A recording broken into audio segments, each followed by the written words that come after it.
Honourable members, standing under number 225, subsection 2, paragraph B, requires Speaker to report the House any petition other than those presented by a member. Further, Article 119 of the Constitution provides for the right of any person to petition Parliament to consider any matter within its authority, including petitioning the House to enact, amend, or repeal any legislation. In this regard, honourable members, I wish to report the House that my office has received a petition signed by Mr. Jonah Kachuki of ID number 24631-866. The petitioner claims that whereas Articles 142 and 180 of the Constitution fixes the term of office for the President and county governors, respectively, to 2 terms, the provisions do not apply to the following other elective offices. 1, the Deputy President. 2, the Speaker of the National Assembly.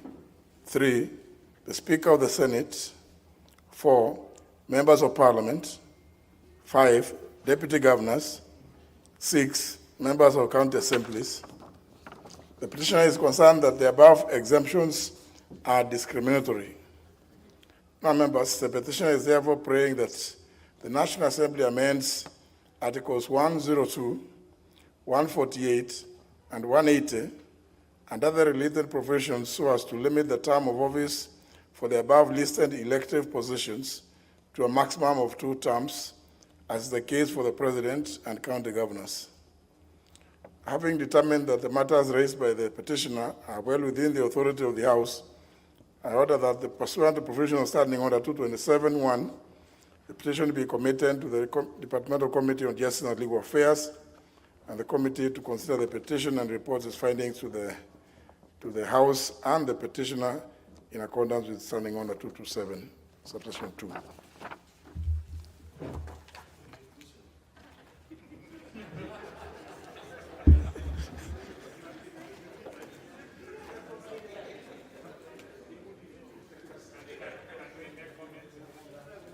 Yeah, honour members.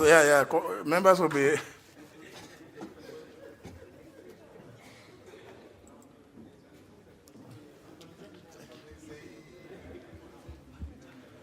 Two minutes.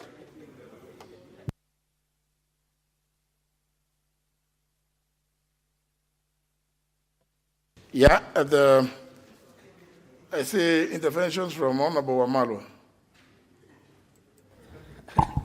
Thank you, Mr. Speaker. Mr. Speaker, it is true the Constitution allows anyone to petition this House. And looking at that petition, Mr. Speaker, I have no doubt that this House has what it takes to look at it favorably. And because it also requires public participation, he says there's unique functions, particularly the officers that he has talked of issues of discrimination. I have no doubt that Wanjiku had decided in the 2010 Constitution, but in case they want to amend, we'll take it back to the people, and I have no doubt that this House will give a favorable response, Mr. Speaker, and I thank you. Member for Endebess. Thank you, Mr. Speaker. Mr. Speaker, this petition by Jonah Kashuki on various elective offices, I think it's misplaced, because if he seeks to do a constitutional amendment on Article 102, 148, and 180, he needs to collect 1 million signatures, just like those who are promoting PPI did. Bringing a petition here, you know, for these elective positions, there are people, these are careers, and it is determined by the people. After every 5 years, the constituents will decide. Even for you, Speaker, we are the ones who elect you because we are satisfied with your performance, and therefore we elect you. In elective positions, I think you go and seek the mandate from the people as we are heading into the next general elections. And I think, to me, I think this is a waste of resources, and is actually a misplaced and committee time to go and look into this. I think the committee should be spared from this kind of petitions, that they have more work to be able to look into that are more productive to this country. Those few remarks, I reject it.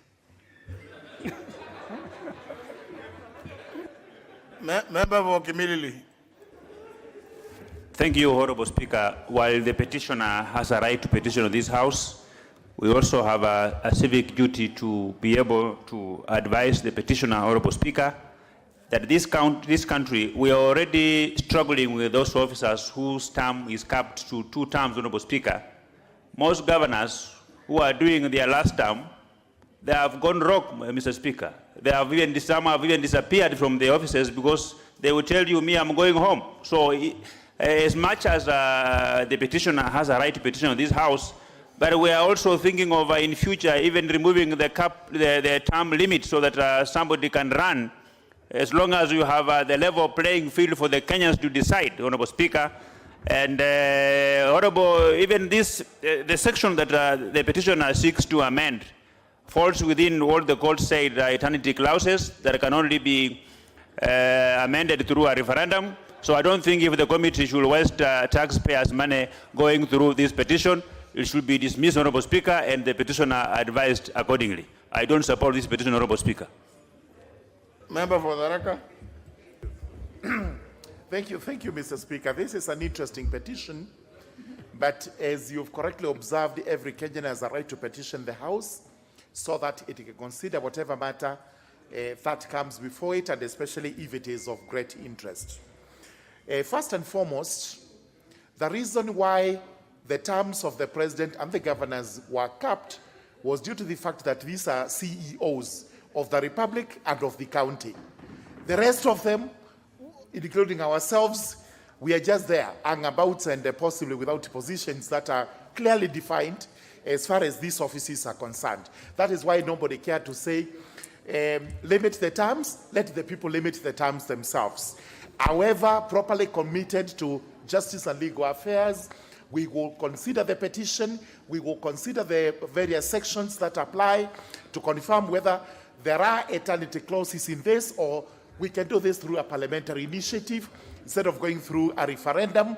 And they are not protected per se in accordance with the findings of the Court of Appeal and the High Court, that there are some clauses which form part of the grundnorm of our Constitution and they cannot be touched in whichever way. Let's just look at it. Let's spare him the agony of knowing that we don't like it very much. But to be frank and honest, I think it is not quite merited. Thank you, Mr. Speaker. Member for Rarienda. Thank you, Mr. Speaker. Mr. Speaker, whereas everyone has a right to petition this House, I think this House must also now develop ways of dealing with petitions that are unmeritorious. This is one of those which, although you have now committed it to the committee, Mr. Speaker, it would be one for summary dismissal. First of all, Mr. Speaker, it has a factual error insofar as it says that the office of the deputy president does not have a term limit. That is not true, because under the Constitution, there's a term limit. You can only be a deputy president for a maximum of 2 terms.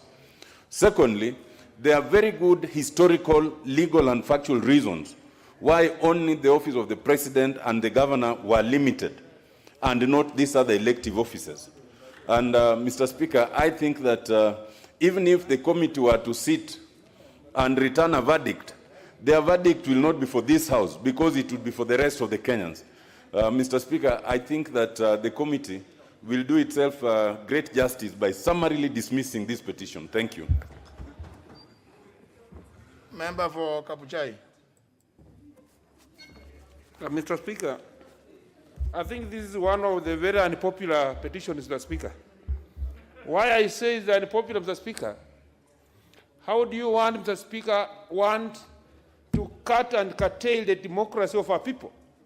There are people who elect these officers, Mr. Speaker, and they have a right to elect how many times they want. And I know, Mr. Speaker, where the petitioner is, must be following up this one. Mr. Speaker, he must have known the outcome before he brought it here. Thank you, Mr. Speaker. Member for North Imenti. Mr. Speaker, thank you. Mr. Speaker, I want to support this petition. Mr. Speaker, in this country, we tend to be thinking that we have got a right to be elected each and every time. And I think, Mr. Speaker, there comes a time that we have to give others space as well. So, Mr. Speaker, I believe that if it is possible, let it be prosecuted, and I will be one of them who will be voting for it. So I support the petition. Thank you, Mr. Speaker.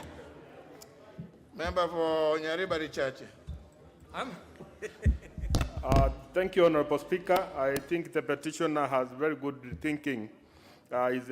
He thinks that we are having selective judgment on elective officers, because if the president can only serve for 2 terms, why would the other officers be exempted? However, Honorable Speaker, Parliament is a training ground for speaker responsibilities in the Republic of Kenya, and therefore when we have people training here, for lack of a better way to put it, it hones their skills so that they can, whenever they are given big assignment, they will be able to serve Kenyans in a more informative way and in a more better way than they are supporting now. But dismissing the petitioner summarily will be unfair, Honorable Speaker, because I'm sure he has reasons why he raised the petition, and it's only fair to listen to him and hear what he has to say. But I think it's only fair that now that we have many elective offices, we have the governor, we have the Senate, maybe you need to do 2 terms in one office and move to the next one.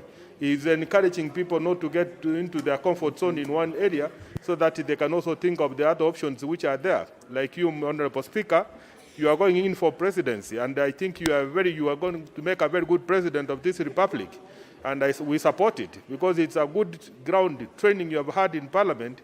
You have served as a speaker, a very good speaker for 2 terms, and it's only fair that you move up to the next level. So I think the petitioner has a good reason. We need to listen to him, and we be convinces us, which he has already convinced my brother from Meru. I think I will also be following keenly to see if it's got merit so that I can support it. For the time being, without having the benefit of the information that he had or the thinking behind his petition, I support it. Member for Kwanza.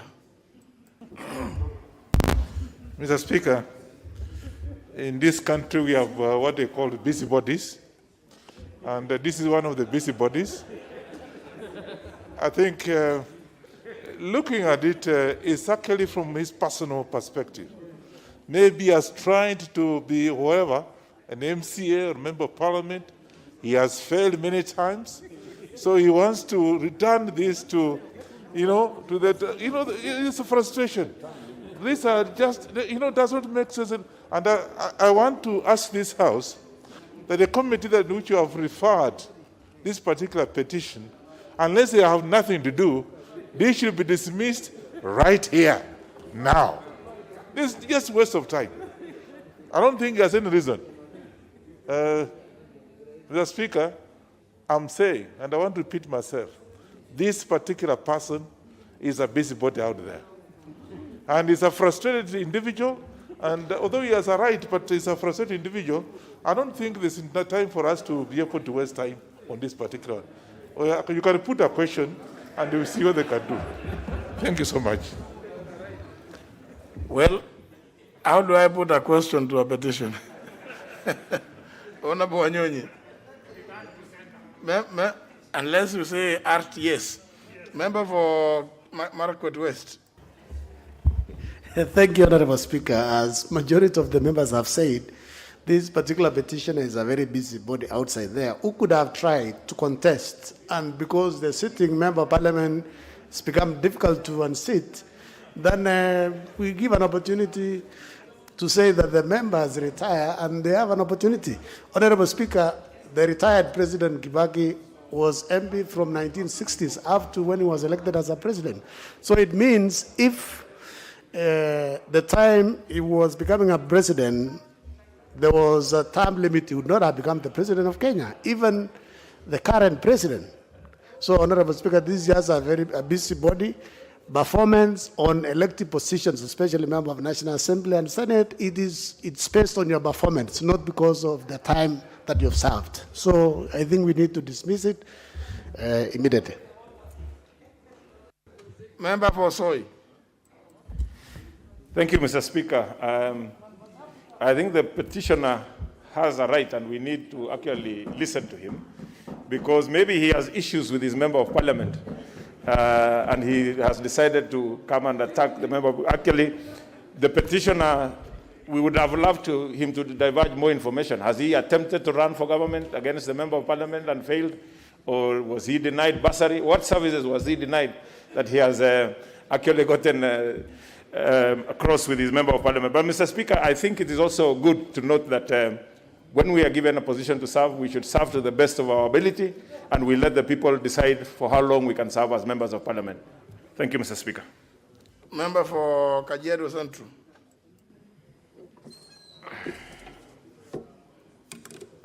Thank you, Honorable Speaker. I was actually waiting to contribute on a statement by Honorable Sosio. But let me just add to the voices of my colleagues, Honorable Speaker, on this petition. And let me say, Honorable Speaker, that the petitioner is within his rights. He is within his constitutional right to petition this House, however unpopular that might be. But Honorable Speaker, having this chance, I got something that concerned me. The Honorable Didmas mentioned that it will be important to review term limits. And the Honorable Member is a staunch supporter of the Deputy President. I don't know if that is what they plan to do if by any chance the Deputy President becomes President, by bad luck. So that concerned me. That concerned me, Honorable Speaker, but I look forward to the committee's recommendation on the same. Thank you, Honorable Speaker. Honourable members, I think it's always advisable to avoid discussing, about issues which are not in the House to defend themselves. Member for Matayos. Thank you, Honorable Speaker. I also want to say that the petitioner is well within his rights to bring the matter to the House. And if it has been discussed by the House Business Committee, we cannot say that it should just be killed right away. Let members of Parliament in the relevant committee do their duty, and from there we shall get a report. But Mr. Speaker, I find it interesting because I don't know of any jurisdiction in the world where elected leaders like members of Parliament, those representing people, the MCS or councillors or so, have term limits. So even as it goes to the Justice and Legal Affairs Committee, I will only urge them to make sure that it dies on arrival. Thank you, Mr. Speaker. Leader of Majority. Thank you. Thank you, Honorable Speaker. I agree. Everyone has the right to petition, and I want to concur with what Honorable Omolo Tiende did mention. Indeed, it's not just the Deputy President. Even the Deputy Governor is restricted to 2 terms. So factually, the petition is actually founded on the wrong premise that it's only the President, Deputy President. But as it goes to the committee, I would like them to look at whether the petition offends the provisions of Article 38, which give everyone the right to elect a person of their choice. And the capping for the President is actually restricted to their work in the executive, rather than in terms of representation of the people. So, and perhaps agree with my colleagues that I know we open a door for ourselves to receive all manner of petitions, that perhaps we need a petitions law.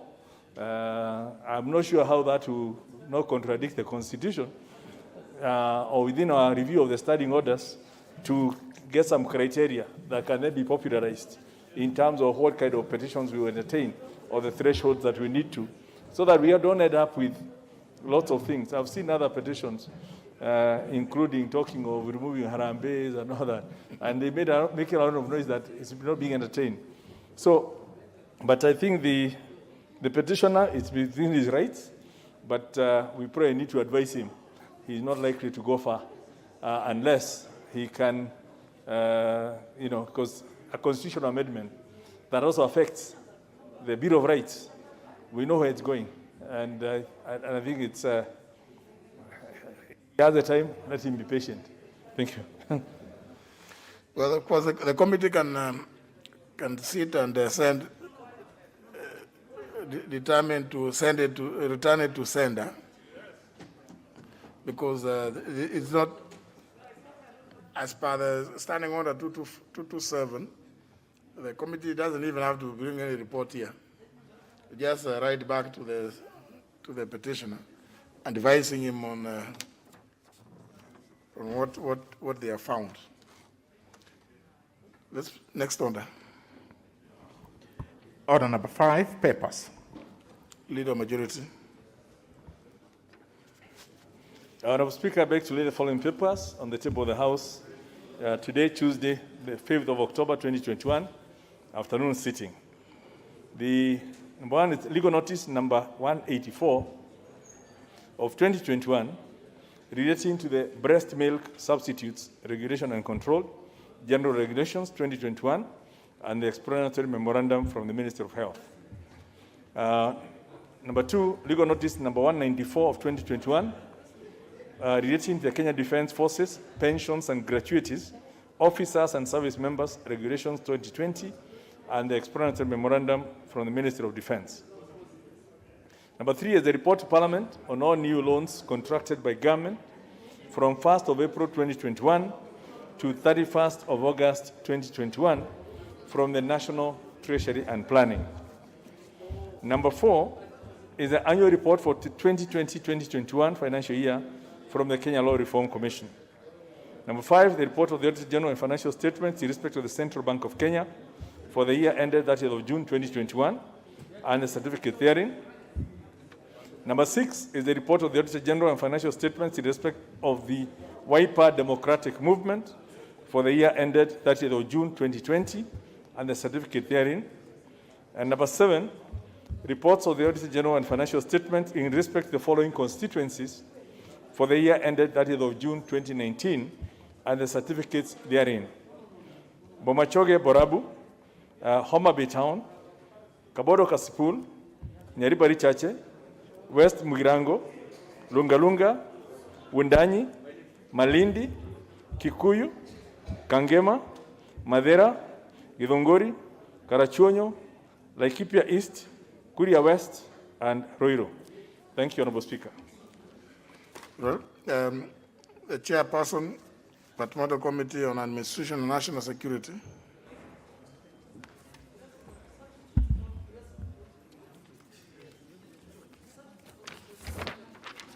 Thank you, Honourable Speaker. Honourable Speaker, I beg to lay the following paper on the table of the House today, Tuesday, October 5th, 2021.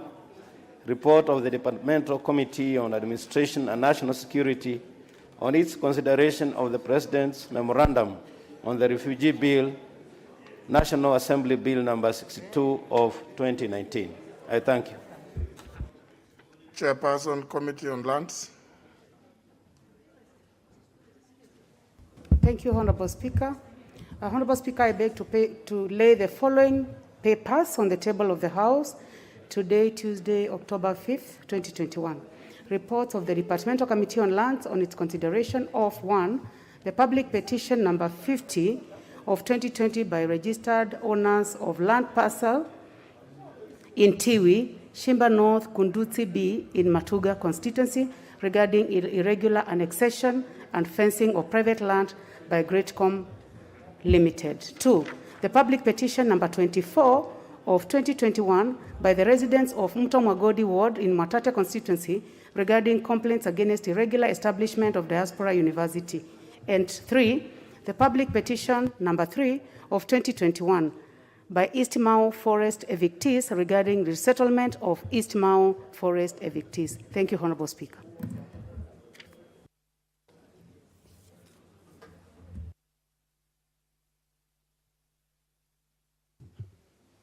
Next order. Order number 6, notices of motion. Order number 7, questions and statements.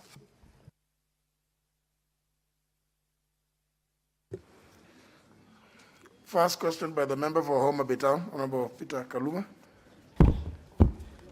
I thank you, Honorable Speaker. Honorable Speaker, I stand to ask question number 371 of 2021 to the Cabinet Secretary for Education. 1, could the Cabinet Secretary explain why the Higher Education Loans Board is yet to release funding for students joining universities and other institutions of higher learning for the 2021-2022 academic year across the country, and in particular for the first years joining the University of Nairobi? Number 2, what steps is the ministry taking to ensure that the said money is released to students, and could the Cabinet Secretary provide the timelines for the release of the said monies?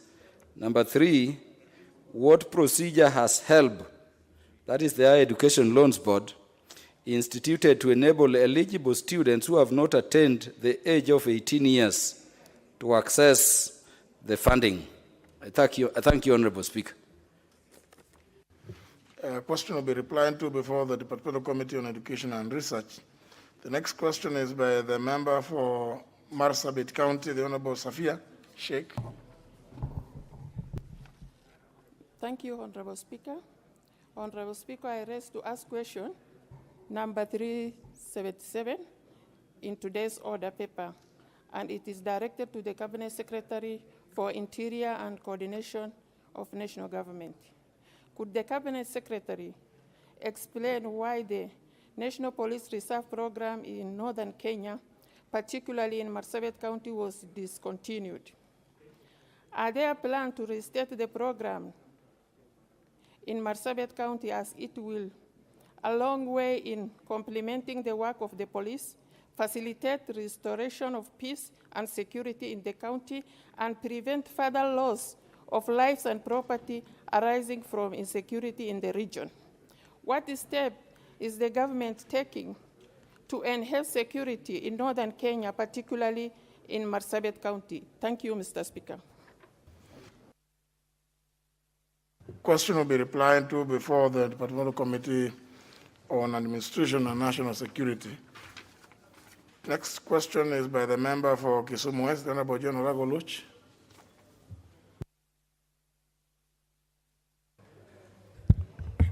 Thank you, Mr. Speaker.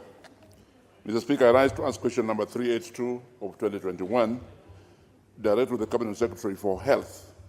Number 1, what is the government's policy regarding detention of patients and bodies of patients by hospitals over unpaid bills?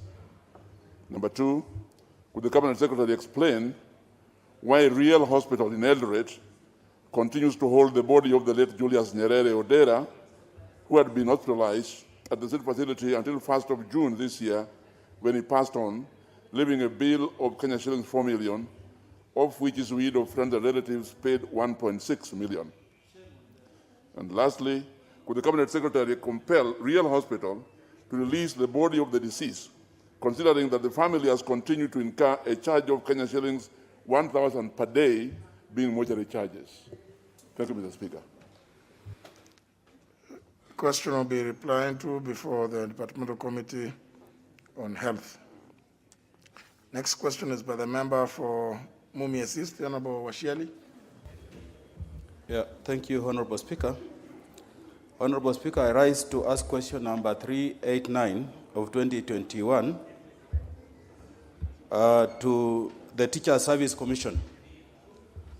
Roman 1, could the chairperson explain the new grading criteria for employment of teachers, which accords additional weight to intern teachers, yet opportunities for internship are only available to a few teachers under the age of 35 years against the very many qualified, aged, and interested teachers? Roman 2, how will teachers above the age of 35 years access employment opportunities, considering that the Teacher Service Commission, while carrying out the national recruitment exercise in July 2021, awarded 30 points to those who are on internship program over and above other requirements, and yet for a teacher to qualify for as an intern, one must be 35 years of age or below, thus locking out teachers who are above 35 years of age from ever being enlisted. I thank you, Honorable Speaker. The question is for a written reply by the Teacher Service Commission. Last question by the member for Kajiado Central, Musi. Thank you, Honorable Speaker. Honorable Speaker, I rise to ask question number 390 of 2021 to the Cabinet Secretary for Transport, Infrastructure, Housing, Urban Development, and Public Works. Question number 1, could the Cabinet Secretary provide the construction status for the roads under contract number Kura / Development / Headquarters / 336 / 2019-2020 in Kajiado Central Constituency? 2, could the Cabinet Secretary explain what has led to the inordinate delays in the execution of the contract and provide the expected timelines for its completion? 3, could the Cabinet Secretary provide the contract details, including contract sum, the number of employees engaged, and the amount of funds that the contractor been paid so far against the works done? Lastly, Honorable Speaker, could the Cabinet Secretary explain how the contractor incorporated corporate social responsibility while undertaking this project? I thank you, Honorable Speaker. To be replying to before the Departmental Committee on Transport, Public Works and Housing. Next segment, statements.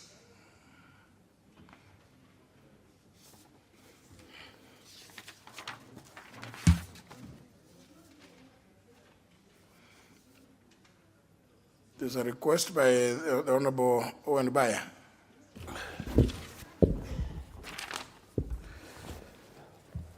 All right, Honorable Speaker, this is a request for statement regarding measures to revive the tourism sector in the country, particularly at the coast, during the COVID-19 pandemic period. Honorable Speaker, pursuant to Standing Order 44.2c, I wish to request for a statement from the Chairperson of the Departmental Committee on Sports, Culture, and Tourism regarding measures to revive the tourism sector in the country, particularly at the coast region during the COVID-19 pandemic period. Honorable Speaker, until January 2019, the tourism sector was the second highest foreign exchange earner in the country, contributing approximately 10% of the GDP and employing over 2 million Kenyans directly and indirectly. In addition, at least 60% of the Kenya coast economy has always been driven by the tourism and hospitality industry.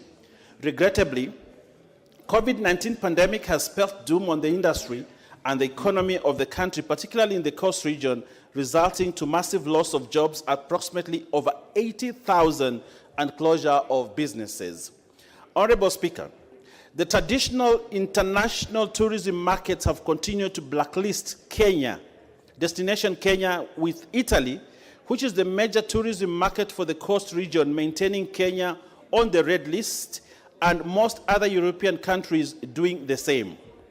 These, coupled with COVID-19 restrictions and protocols, destinations such as Kilifi, Malindi, Watamu, and Mambrui have become ghost towns, registering negligible hotel occupancy. This has affected not only the economy, but also compromised the livelihoods of the area population. Honorable Speaker, it is against this background that I seek for a statement from the Chairperson, Departmental Committee on Sports, Culture, and Tourism. In this statement, the Chairperson should address the following issues. A, are there plans by the government to carry out a vaccination program for tourism and hospitality workers, particularly in the coast region?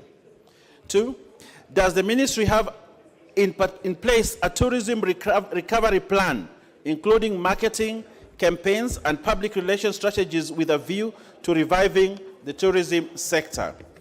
3, what measures has the government put in place to cushion the tourism sector players businesses and investments in the tourism and hospitality industry, including but not limited to waivers and amenities on tax, tourism licenses, and catering levy. Could the government consider rolling out economic recovery support measures, including social protection measures for the local people who lost their jobs following COVID-19 to cushion them from the effects of the pandemic? 5, what measures is the government putting in place to enable fully vaccinated travelers into and out of the country in line with the set protocols without undue inconveniences? And lastly, Mr. Speaker, could the government consider subsidizing the cost of COVID-19 PCR tests on outgoing and incoming tourists to make Kenya a competitive tourism destination? I thank you, Honorable Speaker. Statement to the Chair of Tourism, Sports, Tourism and Culture. Sports, Tourism and Culture. Yes. The Honorable Macau. Yes. Honorable Macau. Thank you, Mr. Speaker. In fact, those are very weighty matters that the member has risen. As Mr. Speaker, as you are aware, yes, COVID has really affected tourism world over, not only in Coast Province, but also in Kenya. Most tourism centers, also places have been affected. But I hear him, Mr. Speaker. If you give us 2 weeks, we'll come up with a good answer to that. Thank you.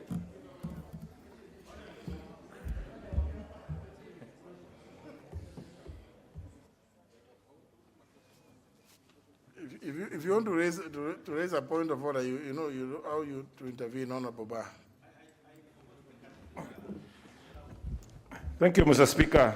Mr. Speaker, there is a member who has walked in and sat where normally Honorable Millie Odhiambo sits. Mr. Speaker, I can't identify whether it's actually Honorable Millie Odhiambo. Mr. Speaker, we would want the member to identify this. I actually thought the late Honorable Orie Rogo Manduli had walked into the House, Mr. Speaker. So we need the member to identify themselves unless we have a stranger in the House, Mr. Speaker. No, the member was, I believe, sufficiently identified by the Sergeant at Arms. And given where the member is sitting, and as you can see, that must be the Honorable Millie Odhiambo Mabona. What do you mean? She has another name. Honorable Millie, you have not been provoked, have you? Thank you, Mr. Speaker, and I want to thank the honorable member for identifying me in the midst of the elegant headgear. Mr. Speaker, we have just come from the funeral service of Orie Rogo Manduli, and Mr. Speaker, it was an elegant affair. We have sent her in the style that befits Honorable Orie Rogo Manduli. It was colorful, it was loud, it was boisterous, it was everything good you can imagine, Mr. Speaker. So, Mr. Speaker, this is actually what this is all about, celebrating the life of Orie Rogo Manduli. Thank you, Mr. Speaker. But other than that, I am yours truly, Honorable Millie Odhiambo, a.k.a. Geza Geza. Now you've added another name to yourself, which is an official. Honorable Wanga. Thank you, Honorable Speaker. Honorable Speaker, you'll recall that on 21st September 2021, you referred 2 petitions regarding fuel prices to the Departmental Committee on Finance and National Planning for consideration and to submit a report within a period of 14 days.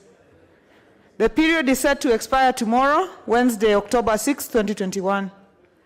It is worth mentioning that in the process of consideration of the petitions, the committee has made significant progress, has met over 10 stakeholders, and received several written submissions. Further, the committee has received new information regarding the matter. Honorable Speaker, the committee received new information regarding demurrage charges which has a bearing to the retail cost of fuel. In this regard, Honorable Speaker, the committee wants to inquire into the matter of demurrages. For information of the House, Honorable Speaker, demurrage charges are due to delayed cargo clearing. Honorable Speaker, it's against this, therefore, that the committee is seeking your leave for extension of the period by a further 7 days.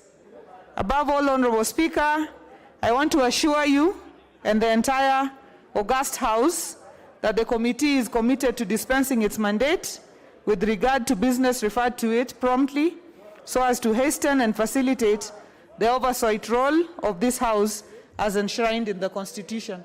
Honorable Speaker, that is my request. I think that's a fair request.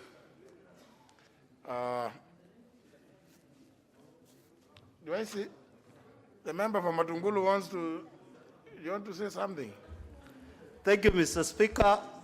I want to thank Honorable Wanga and request you to give the committee at least 7 more days so that we can be able to exhaust all the cost of fuel in Kenya and give this country a relief from the high cost. As a petitioner, I agree with the committee, and I believe it is for the good of the country to have a lasting solution on this issue of fuel. Thank you, Mr. Speaker. Honorable Duale on the same. Yeah, Mr. Speaker, I really want to thank the chair, but I want the chair in their deliberations, they must look at this matter. And I'm happy today the CS for petroleum and the PS for treasury last week came out very clearly that in July last year, the petroleum development levy was at 0.4% per liter. Honorable Munyes, in a Gazette notice, Mr. Speaker, increased it to 5.4 shillings per liter. The aim and the objective of that increment was to use that resources to subsidize the oil marketers, not to increase the fuel prices. Mr. Speaker, I really want to ask the Chair of Finance, using our budget office, to confirm that between July last year and September this year, 31.8 billion was collected, and only 8.5 billion was used as subsidy. The remaining, nobody knows where that money is. The PS Treasury said we have only used 12 billion for infrastructure projects. So, Speaker, in the absence of that, if we have that levy in place to subsidize the oil marketers, then the fuel will come down. But we can't collect 5.4 shillings per liter from the ordinary citizens with the objective of subsidizing, and then that money, the National Treasury, will use it for other purposes. So in their report and if they're doing, I really want them to go to the bottom of that. And for the first time, we have a former CEO, Director General of IPRA in this House, the member for Bonchari. And I'm sure he can confirm. When the Gazette notice was being done, he was in the House. He knows what has been going on. So, Mr. Speaker, this is a very good matter, and the committee is on top of it. Let us make sure that that money, that 5.4 shillings per liter, is used for the intended purpose to cushion Kenyans from the escalating oil globally and domestically. And that money is given to oil marketers so that they reduce or they don't increase the fuel prices in our country.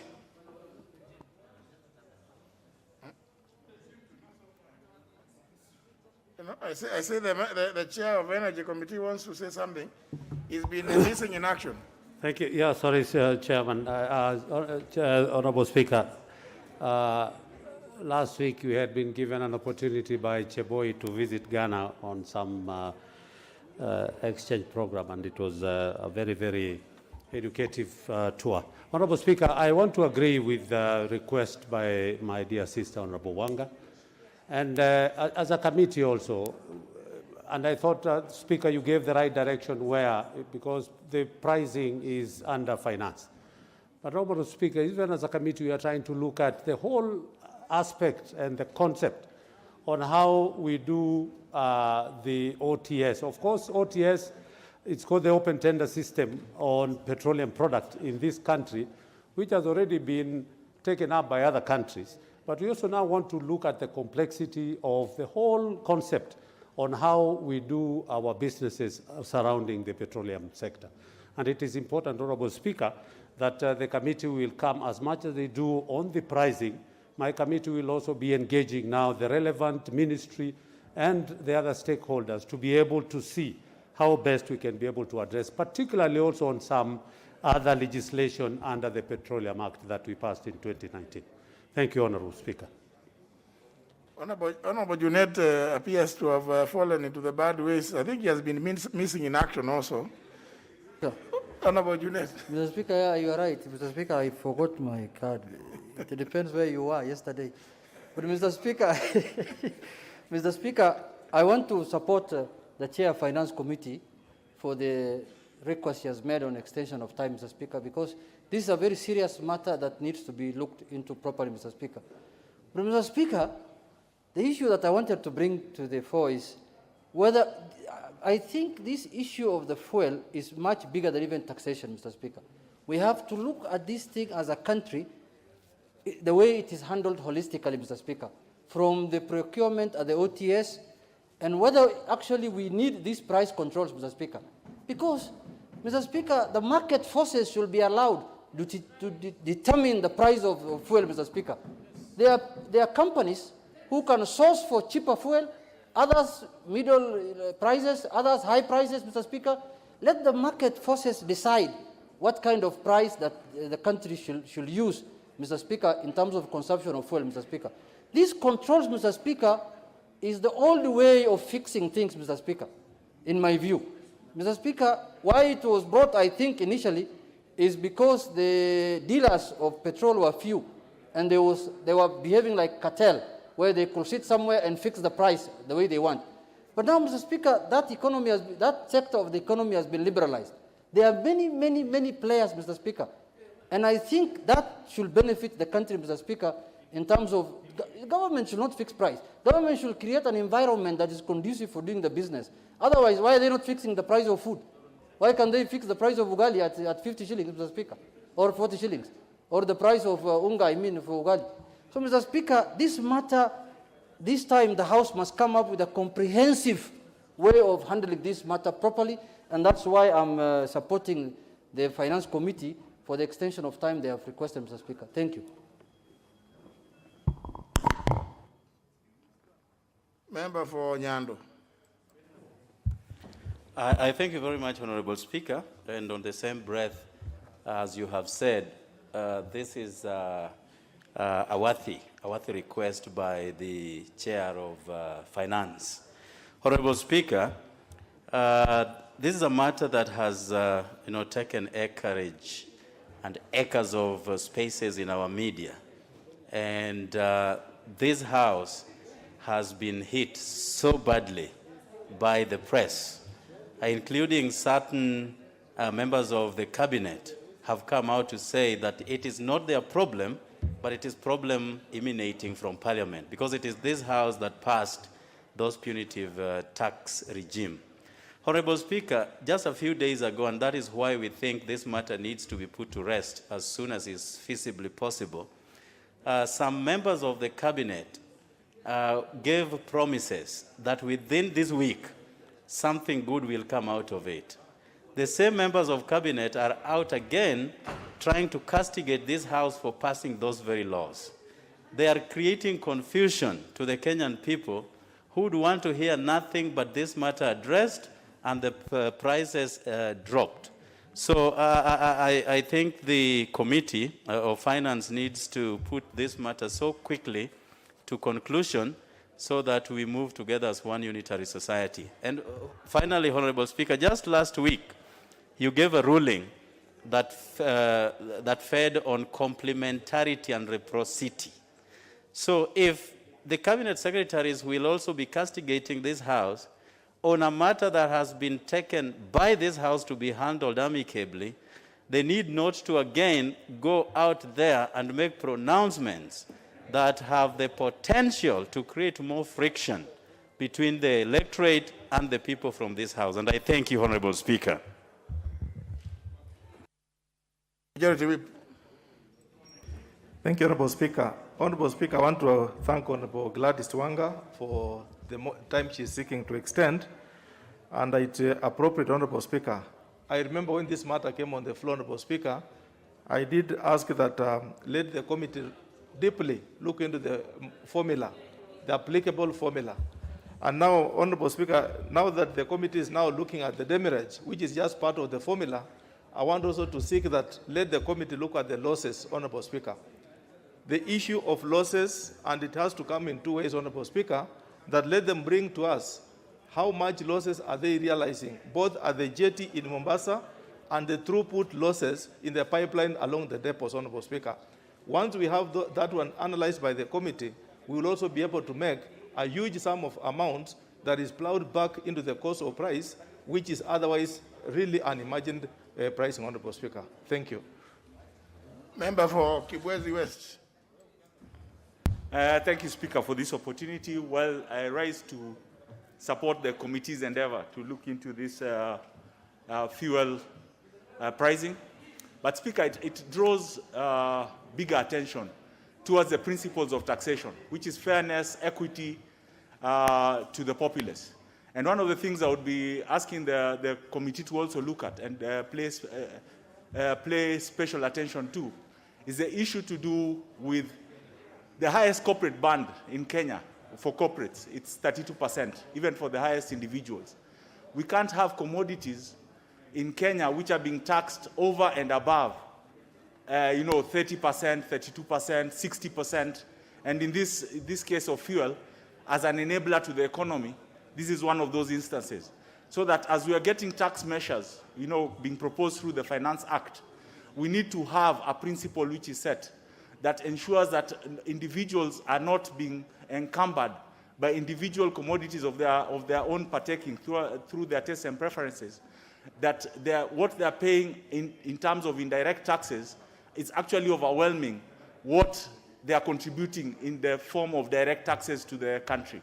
I think this needs to be a principle so that we know the drivers to our economy is savings, and savings equals to investments. And Mr. Speaker, a lot of people are ending up working purely to pay bills, for their own living. And we are not seeing that mobilization of savings. I think this would be a very big pointer to the committee to address, and we see how we can be able to propel this country forward. I thank you, Speaker. Member for Tharaka. Thank you, Mr. Speaker. Speaker, when the petroleum levy order came before the committee on delegated legislation, we were convinced to approve the increment from 5 cents to 5 shillings and 40 cents for two reasons. Number one, we were actually told that the 5 cents that was in existence in the legislation was passed in 1972. And therefore, going by inflation mathematics, 5 shillings 40 cents was almost commensurate. So we agreed on that. We were also told that, in fact, the petroleum industry had enforced the order even before it was ratified by Parliament, such that the 5 shillings 40 cents was already incorporated into the prices of petroleum, and as such, there were billions of shillings lying somewhere in an account meant to cushion just in case there was inflation. We were convinced, and we actually agreed to this. But that was in July. Recently, prices go up, and nobody mentions what happens to those billions which were raised before July and after July. Therefore, the Committee on Finance should actually investigate thoroughly to establish where that money went. Because if it is applied as the law says, prices of petroleum products in Kenya would go down. Absolutely important. Thank you, Mr. Speaker. Member for Endebess. Thank you, Honorable Speaker. Honorable Speaker, the time sought by the Chair of Finance,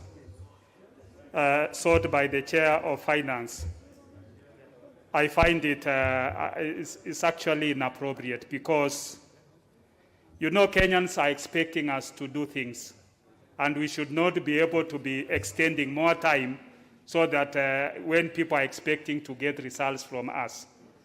I think it is a failure by the committee to take this matter very seriously, because if we agreed that within 2 weeks they were supposed to have come up with a solution to this, a report that they should have tabled in this House, then we should have stuck within those 2 timelines. And even today, when they appear, when she is seeking time, she should have given us a progress report that this is what we've done so far. Failure of a progress report, failure of even to tell us that the money, which is the petroleum levy fund, that is supposed to have cushioned the Kenyans, that this is the amount that has been spent or this is the amount that is lying, then I think we're taking Kenyans for a ride. And considering, without anticipating, that this House, maybe in the next 1 week or so, will be going on recess, then it means after recess is when we'll want to bring this report. To me, I find it rather, the committee is not taking this House seriously, and I don't agree with that seeking of further time. I think the committee should have been able to present to us a progress report today. Thank you, Mr. Speaker. Well, I think I should defend the committee because I have seen the reports. In fact, they are almost ready. They have even made draft proposals for amending certain legislations. They have made some specific recommendations, which I have read, suggesting that in matters to do with these levies and the rest, let this House be involved as a House as opposed to going through what the Honorable Murugara has just explained. Because when it goes that way, sometimes nobody seems to know what exactly the ministries are up to. So in fairness, Honorable Pukose, I've actually seen the report. It's almost ready, but because of this new matter that has come up, and the committee has actually written to specific people to appear before them to provide evidence, particularly in the area of demarriage, because what is charged on demarriage ends up being factored into the costs of fuel. And there is, I know I've discussed with the chair, there is, obviously you can see something very, very suspicious at why ships at the port of Mombasa will come and stay there for several weeks, yet you are paying demurrage. Why are they allowed to come to go and hang out there? Isn't there a way that you can organize yourselves well enough to make sure that once a ship comes to discharge, it discharges within the shortest time possible? That's what is happening in other ports. So there are certain inefficiencies. This is actually what has made the committee request for just some extra time so that these people can appear without saying that they have to prepare themselves. So in defense of the committee, because I know I've seen the report, the draft report which is ready. As you know, Honorable Pukose, I always go through the reports. So it is not that the committee has actually moved with a lot of speed. And I think you may have also taken note of some of the statements by those who appeared before the committee, that what Honorable Duale raised at being applied for the purposes for which they were levied. So I mean, all these issues I think need to be, and I think that report will be sufficiently informative for you as honourable members to make a determination, because you cannot provide on one hand that you will collect this levy for this purpose, but then somehow you go and put your fingers there, you remove, you put, and nobody seems to know. You just think that, they say, Honorable Pukose, I'm sure you know how people harvest honey in the villages. So you just go dipping your fingers all over, and that's what appears to be happening. And I think I like what the committee has done to identify some of those fingers so that you as a house, perhaps you will you make a determination about what to do with those fingers. You know, you can decide to cut them, isn't it? Honorable Mohammed Sheikh, I can see you are burning to say something.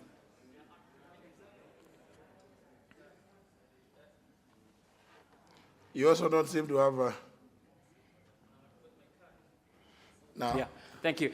Sorry, Mr. Speaker, yeah, in the beginning, just before you spoke, I felt a bit irritated by saying that the committee had the opportunity to deliver it on time, but actually you defended us, and you have said all that I really wanted to say. But I only want to add one point. One point is that we visited the port of Mombasa, and we have realized the reason as to why these challenges are happening, particularly the demurrages. The demurrages are quite extensive in billions, actually. And therefore, unless we do thorough investigations and come into the point that this is the reason as to why we are losing this amount of billions of shillings, we cannot bring a half-baked report to the table. So that's the whole reason. But anyway, defending ourselves, you have already done that for us. And so I stop there. Thank you. Very well. I think let us allow the committee that that extra 7 days. I think I'm persuaded they are doing a good job. Let's just give them the extra 7 days. The Honorable Sosion, you have a general statement understanding under 43. Yeah, thank you, Honorable Speaker. I rise pursuant to Standing Order number 43 to make a general statement regarding the World Teachers' Day and status of teachers in the wake of coronavirus 2019 pandemic. Honorable Speaker, the World Teachers' Day, which was proclaimed by UNESCO on October 5th, 1994, to celebrate the great steps which were made for teachers on October 5th, 1966, when a special intergovernmental conference convened by UNESCO in Paris adopted the UNESCO ILO recommendation concerning the status of teachers. Honorable Speaker, on the Teachers' Day, the services of teachers and their contributions to education sector are acknowledged, and teachers' role and importance for the development of students and society are appreciated. The Teachers' Day is an occasion that pays tribute to the teachers and tends to resolve some of the issues regarding their profession and hence tries to attract the brightest young minds towards the teaching profession. Honorable Speaker, the 1966 ILO UNESCO recommendation concerning the status of teachers covered all school-level teachers from pre-primary through to secondary level, whether in public or private institutions. In 1966, the 1966 recommendation set international standards for a wide range of issues which relate to professionalism, social, ethical, initial and continuing training, recruitment, professional freedom, participation in education decision-making, negotiations, conditions for effective teaching and learning, social security, among many others. Honorable Speaker, the recommendation formed the basis on which Education for All and lately Education 2030, each on declaration of May 15, 2015, adopted by UNESCO in Paris on 3rd November 2015 as a framework for action effort towards inclusive and equitable quality education and lifelong learning for all were made. In the Ichon Declaration, Kenyan government committed to offer quality education and improve learning outcomes, which requires strengthening of inputs, processes, and evaluation of outcomes and mechanisms to measure the progress. Our government is dedicated to ensure that teachers and educators are well-trained, professionally qualified, empowered, adequately recruited, motivated, and supported within well-resourced, efficient, and effective governance systems. The 2021 World Teachers' Day, with a befitting theme, Teachers at the Heart of Education Recovery, comes at a time when Kenyan teachers are disoriented, demotivated, feel abandoned by the state, especially at the period when COVID-19 scourge is exacerbating education inequalities across the country. For Kenya's already fragile education system, the coronavirus pandemic has generated unprecedented challenges for teachers, learners, and parents. These have already exposed some of the cracks in the country's education system, particularly on poor infrastructure development strategy, low budgetary allocations, teacher shortage, inadequate teaching and learning resources, and worst of it all, hurried implementation of the competency-based education without any plausible research data. Honorable Speaker, education is the most important productive asset most people will ever own.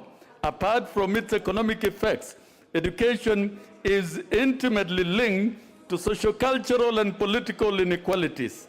It is important to note that education is at the heart of the UN 2030 Agenda for Sustainable Development and essential for the success of all the 17 Sustainable Development Goals. While recognizing the important role of education, UN 2030 Agenda highlights education as a standalone goal, number 4. In the same spirit, the Petition Declaration observes that teachers are the key to achieving all the targets in Education 2030 Agenda. Hence, in the wake of COVID-19, teachers need to be fully supported since they are at the heart of education recovery. Teachers need to be empowered, adequately recruited and remunerated, motivated and supported with the adequate teaching resources. I call on the government of Kenya to avail adequate resources to hire all qualified teachers on permanent and pensionable terms who have stayed out of employment for over 5 years after training as an urgent action towards protecting the profession. Immediate engagement of teachers after training makes them good teachers. Honorable Speaker, since teachers are central to teaching and learning, they should be continuously encouraged to play a critical role in policy reforms. More so, teachers have actively participated in crafting legally binding instruments such as treaties, conventions, memorandums of understanding, protocols, as well as international recommendations and declarations on the right to education through the Global Voice Education International. This alone is enough to honor the role of the role the teachers play to ensure successful education policy reforms. Honorable Speaker, it should be appreciated that where important progress has been made in education, especially in terms of adequate coverage of curriculum, better constructed schools, and increased supply of teaching tools, that is textbooks, guides, and other resources, at least a teacher has been involved in one way or the other. Therefore, in the midst of COVID-19 pandemic, it should be realized that tutors can equally play a significant role to ensure successful education policy reforms. Honorable Speaker, I wish all teachers in the world a happy World Teachers' Day. I wish Susan Hopgood, the President, and David Edwards, the General Secretary, all the very best as they rally teachers worldwide towards the delivery of quality public education within the SDG framework. For teachers in Kenya, Mr. Speaker, it is a luta continua through one united front. May I humbly ask this House to rise to the occasion and support all legislative, policy, and budgetary reforms towards strengthening the teaching profession. And thank you, Honorable Speaker. Now, well, Honorable Session, just for your information, I waived the requirements of standing order number 43 to allow you to make this statement at this hour. Otherwise, ordinarily, it should have made it at 6:30 when there is no people have gone home. So, but because it's an important day, I waived those provisions of standing order 43. But also, any member speaking on a general statement does not speak, even including yourself, for more than 3 minutes. That's again the provision. So now, any other person who is going to make a comment on this, be informed. I can see the member for Homa Bay wants to make a comment. Yes, Honorable Speaker, let me join members in celebrating the good work our teachers do across our country to make our society. Fact, Honorable Speaker, is that we are because of teachers, and we thank them for the discharge of that noble duty they are doing to make us progress. But Honorable Speaker, as we remember this day, I think as a country we need to think very seriously about the environment under which our teachers are working. Honorable Teacher, and I'm talking about this from the point of recruitment to how we retire our teachers who have served. We need, as members of parliament, not only to look at the law, but also to ensure the environment under which our teachers are serving is right. Honorable Speaker, we graduate very many teachers after teachers training colleges. But for them to be recruited to serve, they take so many years. And they have to attend interviews again whose purposes you never understand after they have succeeded there. We have teachers who have graduated, but they are taking over 20, 30 years. They are hitting past employment age before employment. The salary of teachers is very bad. The localization is there with the facade, transfers, Honorable Speaker. I have very young families serving as teachers in Mutembei, where you get a lady aged below 30. Her husband is in Northeastern, she is in Mutembei. You are asking how that family is keeping up. All those measures, among others, are measures which, as members of parliament and as a society, we should think about as we review the terms of service of teachers. Look at where we are with teachers now, proposing they go back to colleges. We are even determining the colleges they should go to at their own cost without increasing their pay. I think as we recognize the good work teachers are doing across the country, let us think of the environment under which they are teaching. Let us, upgrade and value their services, and let us review what we can do as members of parliament to improve their lot. I thank you, Honorable Speaker. In a special way, the Honorable Danita Gat. Thank you very much, Honorable Speaker, for the opportunity to celebrate our teachers.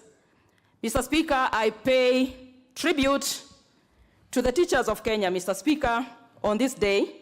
And Mr. Speaker, I tell you that teachers are the unsung heroes of the Kenya education system.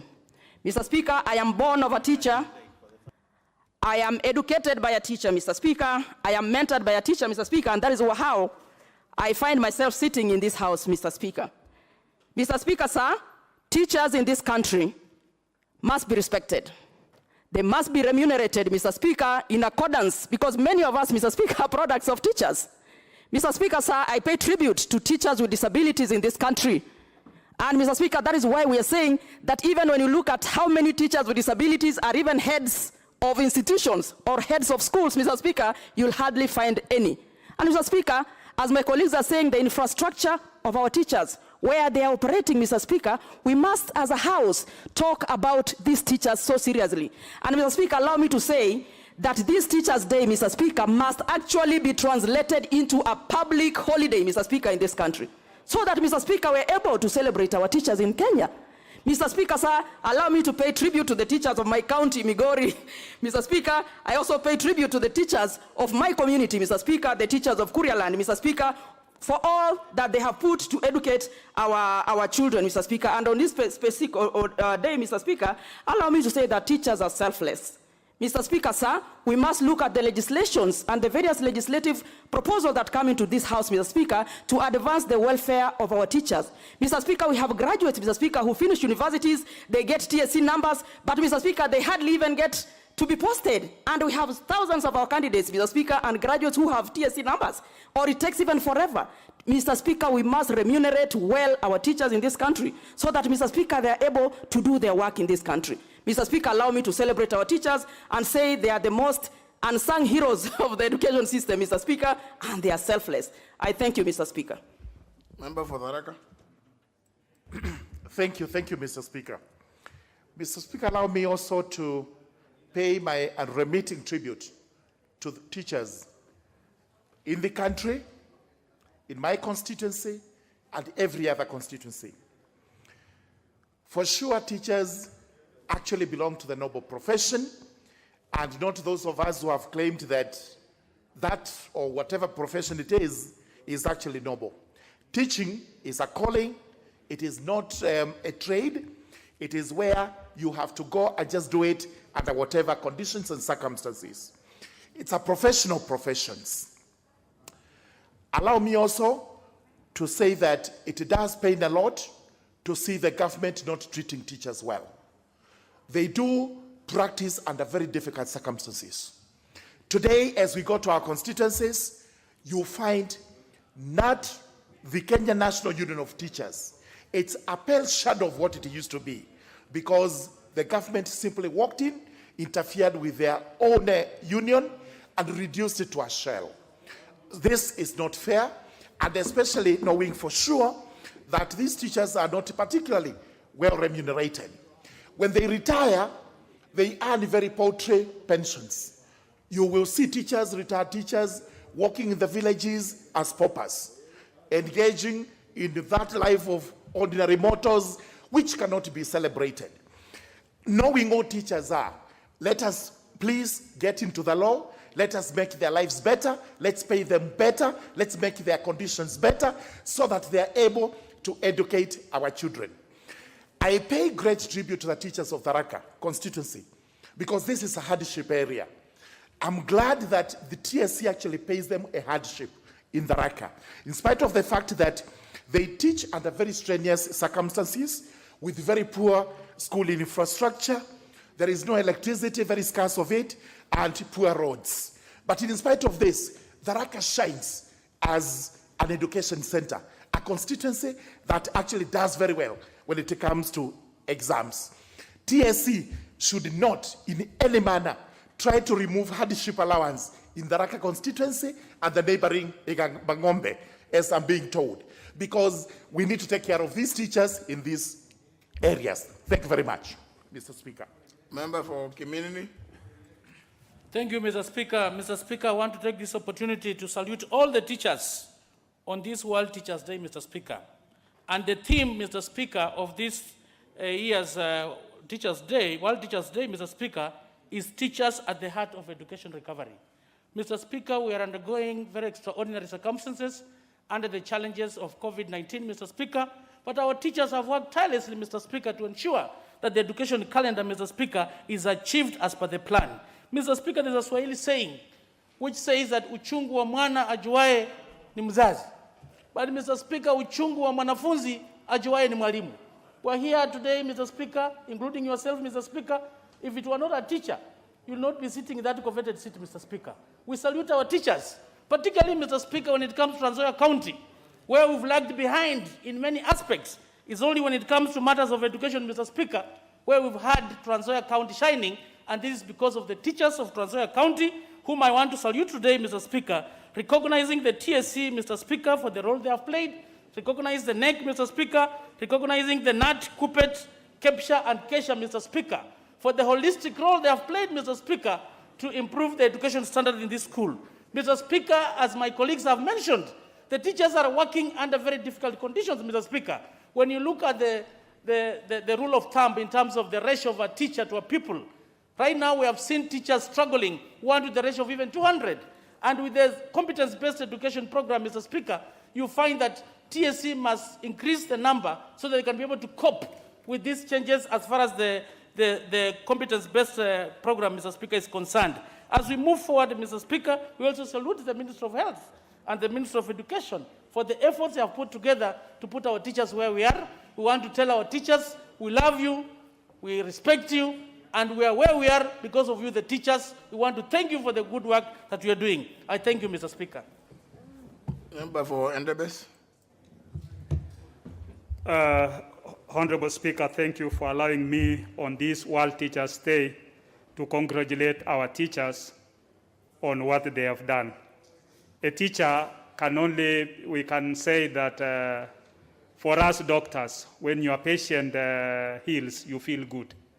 Teachers, when the student excels and passes with distinctions, you will find that the teacher will walk with pride there. Teachers are the only people who will never feel jealous of any child performing well. And in fact, they will take time for a child who is not even improving in class to sit down with that child and empower that child to be able to do well. So I think teachers are people who are gifted with a good heart, with good intentions, and for all that, that is where our morals are built. Teachers, Honorable Speaker, spend more time with our children. They're actually the next parent to our children. And therefore, I think it's important that on this day, I take this time to salute them, especially teachers in my constituency of Mutembei, for the good work which they've done.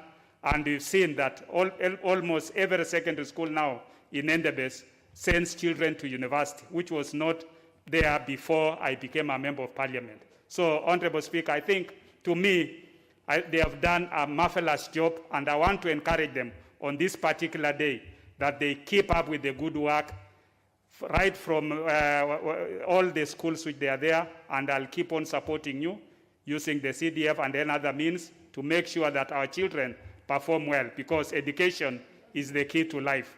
It is what makes every other child, it's an equalizer in life.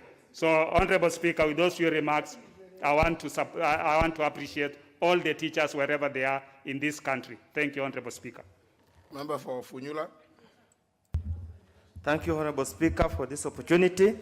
I also join my colleagues and the rest of the people in this globe of this world in congratulating or joining to celebrate the Teachers' Day today. Honorable Speaker, as I've always said and I've always believed, after parent, the most important person in a person's life is a teacher. I stand here today to sincerely thank and celebrate the teachers who taught me at Bujuanga Primary School, 1978-1985, those who took me through Starehe Boys Center and School from 1986 to 1989, and definitely those who took me through the university for all those 3 degrees at the University of Nairobi, because a teacher is a teacher, whether at primary school or at the university. We are all teachers who teach as we go along. Honorable Speaker, a teacher is a very important person.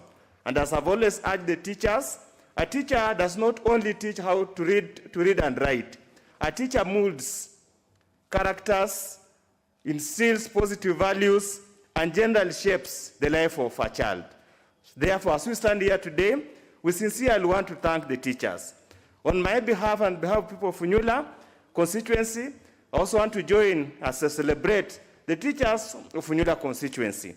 I know we have had so many challenges, but we have managed to surmount those challenges, and indeed we will continue to address the emerging challenges so that we are able to solve the problems as we stand here today. Finally, Honorable Speaker, as a country, we need to learn to treat teachers well and properly. The situation where we find current teachers is not a very good situation.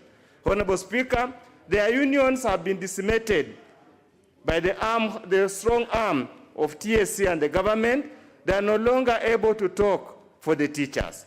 We find that they're scattered all over. Their welfare cannot now be addressed. Honorable Speaker, we just to urge the teachers that the best way to solve their problems is to have one united voice. Divided we fall, united we stand. They therefore need to come together and have a strong number, a strong voice to enable them agitate for their rights. Honorable Speaker, as they embark on the CBC, many challenges are there. This thing of asking them to go train for themselves, pay for their own cost for training, is such a bad idea. It shows how badly we treat teachers in this country. With those few remarks, Honorable Speaker, I join the teachers on this Teachers' Day. Member for Seme. Thank you, Mr. Speaker, for giving me this opportunity.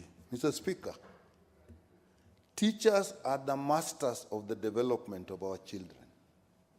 Mr. Speaker, teachers spend more time of the working hour with our children during their working hours than the parents, all the time. And it is not only the academic work that they impart on the students, on our children, but even character as well. Mr. Speaker, during COVID, when the children were sent home to be with their parents, we all saw what happened. Then we realized that the teachers are not only teaching, but they're the guardians of our children. I really want to applaud the teachers. Mr. Speaker, There are many reforms in the education system, but it does appear like there's a problem of harmonization. There is delocalization. You have 100% transition. You have a curriculum-based, competence-based curriculum, and all are actually happening at the same time. And I do not get the impression that the teachers are as fully involved as they should be, going by what we have seen happening in their unions, where I reached the point that the teachers actually were being persuaded through coercive means to leave some unions so that they could even get promotion. I think we should protect our teachers from such issues. Mr. Speaker, there's a lot of unemployment amongst teachers. Many teachers are trained, they are not employed. But you go to schools, many schools don't have teachers, secondary schools, primary schools, all of them, many teachers on board payment. And yet teachers are out there. Many teachers work in severely hard areas. And sometimes you don't know the criteria for identifying these hardship areas. So you'll see one constituency and the next one is a hardship area, one not. We must really treat the teachers equally. I applaud the teachers in my constituency, but Mr. Speaker, let me just remember one teacher who is long dead, Mr. Uhuru Talk. When I was in Standard 4, my grandfather died and I stayed home for 3 weeks. I don't know why. When I went back to school, I couldn't cope with mathematics. They had moved. And I was actually dropping out of school. This teacher came to our home, took me and told my parents he will stay with me for 1 week without being paid anything, eating his food, tutoring me. And when I went back to school, I was #1 in maths until I went to university. That is how important the teachers are. I applaud the teachers of this country. Member for Limuru.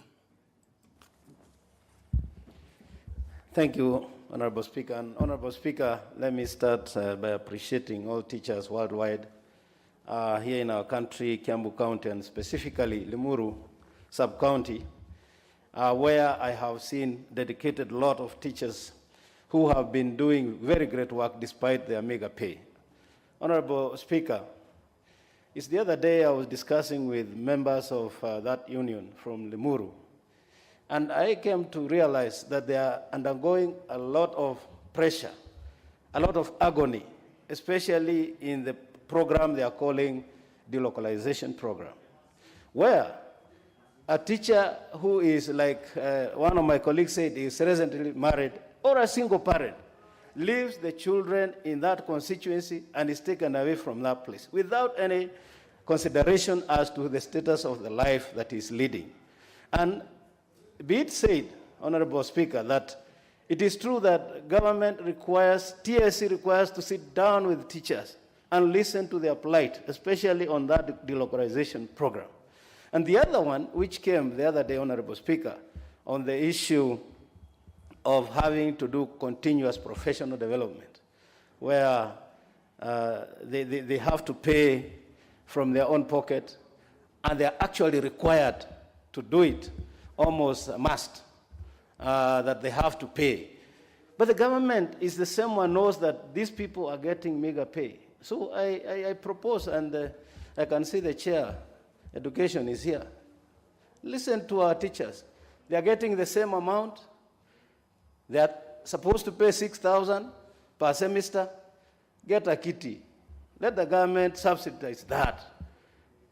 Get funding for it if you really, really love our teachers. We know the kind of work they do. We know the kind of output that we get from our teachers. We can only be fair if we can assist them to do those courses, if they must, because it's continuous development. Then just budget for it and get that agony from our teachers. Otherwise, I want to pay tribute to all the teachers and say, out there, you're doing good work, continue doing the same, and we shall stand with you where we can. I thank you, Honorable Speaker. Member for Nambale. Thank you, Mr. Speaker. I also stand to join in appreciating the role of teachers in our society. Teachers affect us in a lifelong way. I have values that I got from class 1, 2, 3. Class 1 and 2, I got beatings for missing school on the second day, and I never missed school thereafter. And I still appreciate those teachers that have gone to the Lord for, it's not been a long while. But forward fast to today, I think that the management of the education sector in this country now, and including that of the teachers, needs a strong relook. We're treating teachers, and the way you get statements issued, they seem to be with anger, they seem to act as if somebody is the teacher to blame for something that I cannot understand what.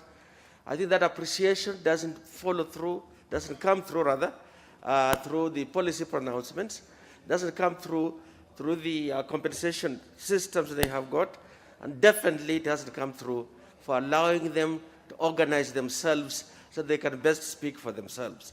I think this is an important day to remember, but let's remember it from the perspective of the fact that unless we manage the teachers well, the quality of our society, not the education system, which is a big, big concept.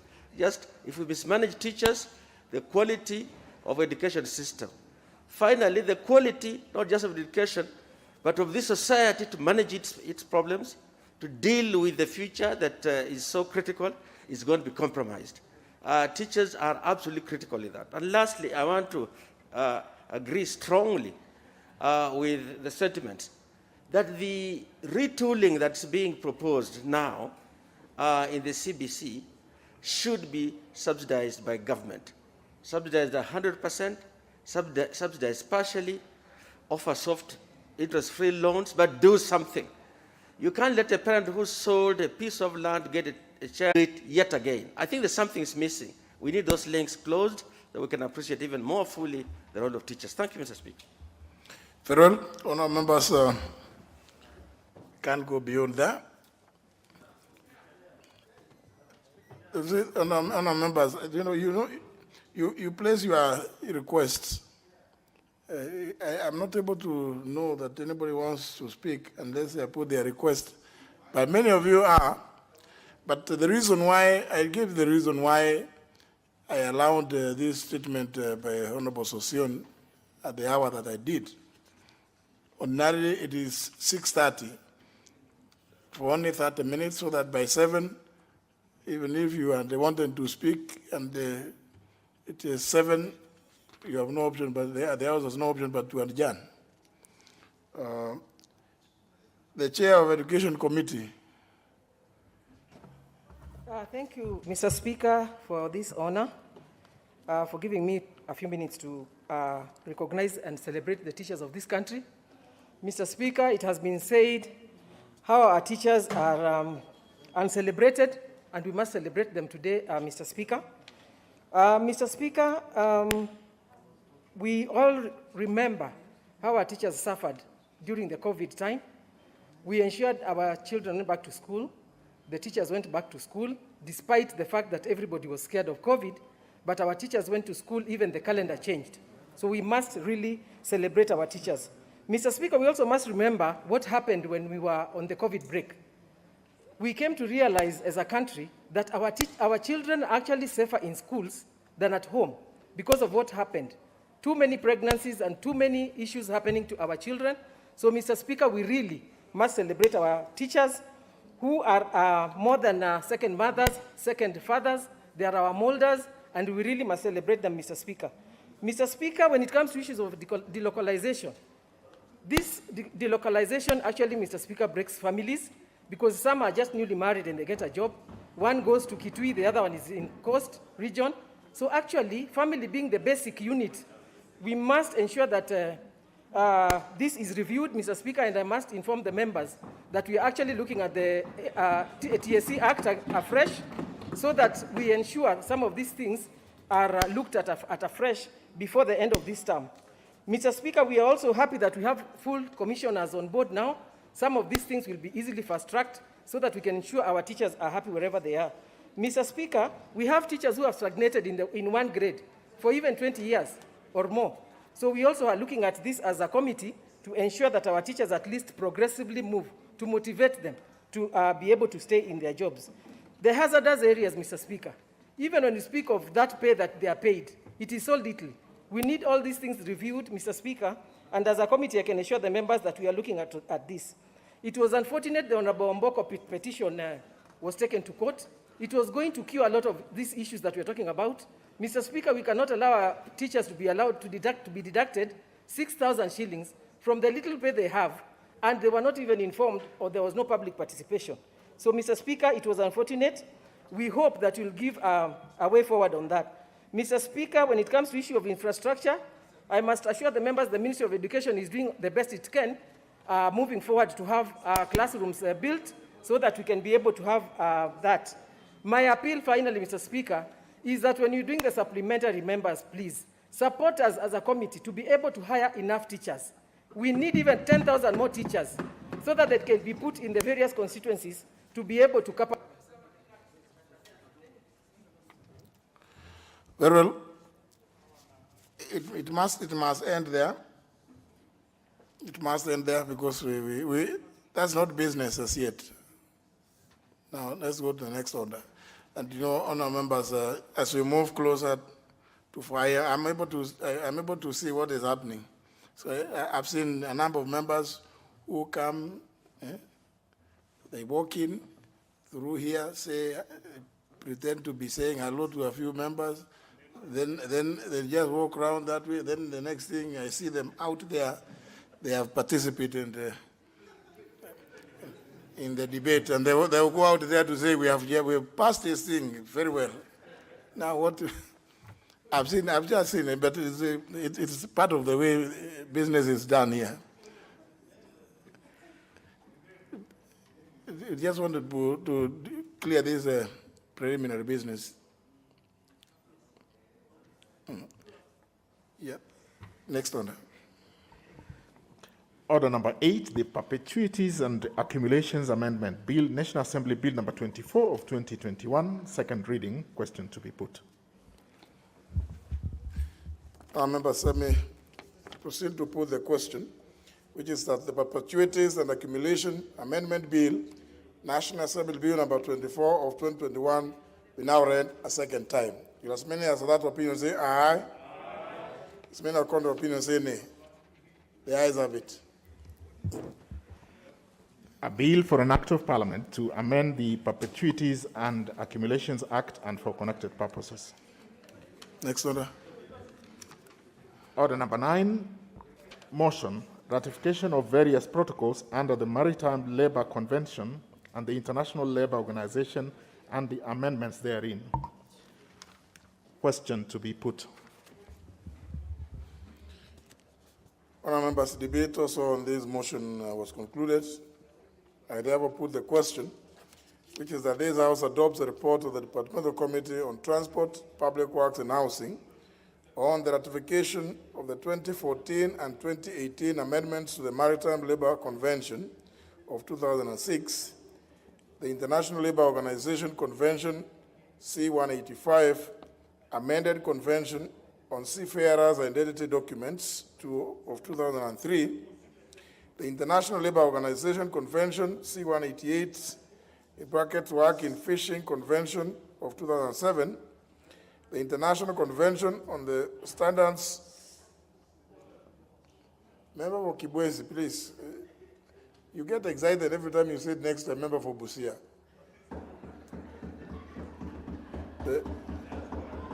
The training, the International Convention on the Standards of Training, Certification and Work-Keeping for Fishing Vessel Personnel of 1995, and the Cape Town Agreement of 2012 on safety of fishing vessels laid on the table of the House on Thursday, September 23, 2021, and pursuant to the provisions of Section 8, Subsection 4 of the Treaty Making and Ratification Act of 2012, approves the ratification of 1, the amendments to the Maritime Labour Convention of 2006, 2014, and 2018 amendments. 2, the International Labour Organization Convention C-185, amended Convention on Seafarers' Identity Documents of 2013. 2003. Number 3, the International Labour Organization Convention C-188, Work in Fishing Vessel of Convention of 2007. 4, the International Convention on the Standards of Training, Certification, and Workkeeping for Fishing Vessel Personnel of 1995. And 5, the Cape Town Agreement of 2012 on Safety of Fishing Vessels. Will as many as of that opinion say aye? Aye. As many as the contrary opinion say nay? The ayes have it. Next. Order number 10, motion, report on a public petition regarding recognition of the Pemba people of Kenya as citizens of the Republic of Kenya. Question to be put.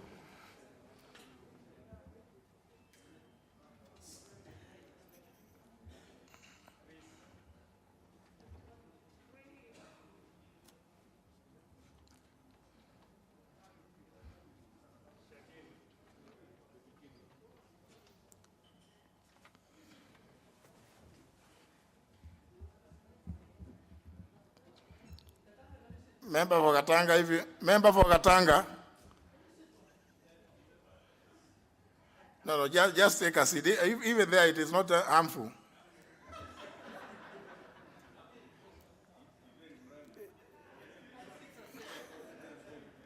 It is very easy to walk out from there, you know. I always take note of the people who like sitting at that corner. And that other corner there, because they have a way of exiting the chamber. Is this the Honorable? Very honorable members, this last one. I put the question that this House adopts a report of the Departmental Committee on Administration and National Security on its consideration of a public petition regarding recognition of the Pemba people of Kenya as citizens of the Republic of Kenya, laid on the table of the House on Wednesday, August 11, 2021. Will as many as of that opinion say aye? Aye. Will as many as of the contrary opinion say nay? No. The ayes have it. Now, yeah?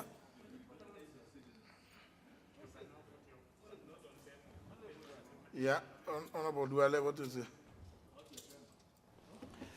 Mr. Speaker, I rise understanding Order 83 to rise on a point of order on a very fundamental constitutional question touching on the Health Laws Amendment Bill 2021. Mr. Speaker, I really want you to indulge me because it's Order number 13. No, I know, that's what I'm saying. It's Order number 13, because, and I'm not imputing any bad motive on the other Deputy Speaker and the panel, but by the time we reach them, Mr. Speaker, because of Order number 11, you will not be on the chair. So, Mr. Speaker, I really want you to allow me to raise this matter so that as our substantive Speaker, you can guide the House. Mr. Speaker, on the onset, this bill intends to amend a total of 17 acts in the health sector, including the Pharmacy and Poison Act, the Mental Health Act, the Medical Practitioners and Dentists Act, the Nurses Act, and the Kenya Medical Training College Act, among others. And Mr. Speaker, these amendments seek to align the appointment of various boards under the several acts in order to align them with the Mwongozo guidelines. But Mr. Speaker, I have read the report of the committee, on the Health Committee, and I went through their deliberation that went when they met stakeholders. I had to get a copy of the Hansard, Mr. Speaker, and went through this the whole of yesterday, Monday, until late evening. And I was lucky because, you know, Facebook and WhatsApp were suspended last night. They were not working, so I had a lot of time to read. And Mr. Speaker, the fundamental issues, Mr. Speaker, I want to raise. And Mr. Speaker, this bill was committed to the Health Committee for public participation in terms of Article 118 and Standing Order 127. Mr. Speaker, I don't want to tire to restate what you have guided this House before, severally, that public participation within the reading of Article 118 should not be cosmetic exercise. We all know what happened to bills that have been subjected to cosmetic public participation process. They all die, and several bills of this House have suffered this fate when challenged in a competent court of law. Mr. Speaker, it's on this record that several bodies in the health sector, including the Kenya Union of Clinical Officers and Kenya Clinical Officers Association, the body that regulates medical doctors in this country, pharmacists, nurses, Mr. Speaker, I can continue, among others, despite submitting memorandums, Mr. Speaker, to be considered by the committee, Mr. Speaker, can confirm to this House that the committee in its report completely disregarded their submission.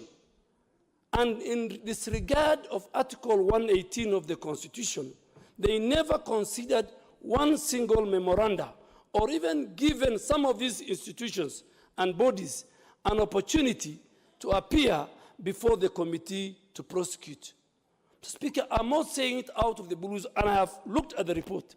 Speaker, in this regard, the question that begs this House is, to what extent can this bill proceed for second reading when the committee had not properly conducted public participation as required by the Constitution and as required by our own Standing Order 127.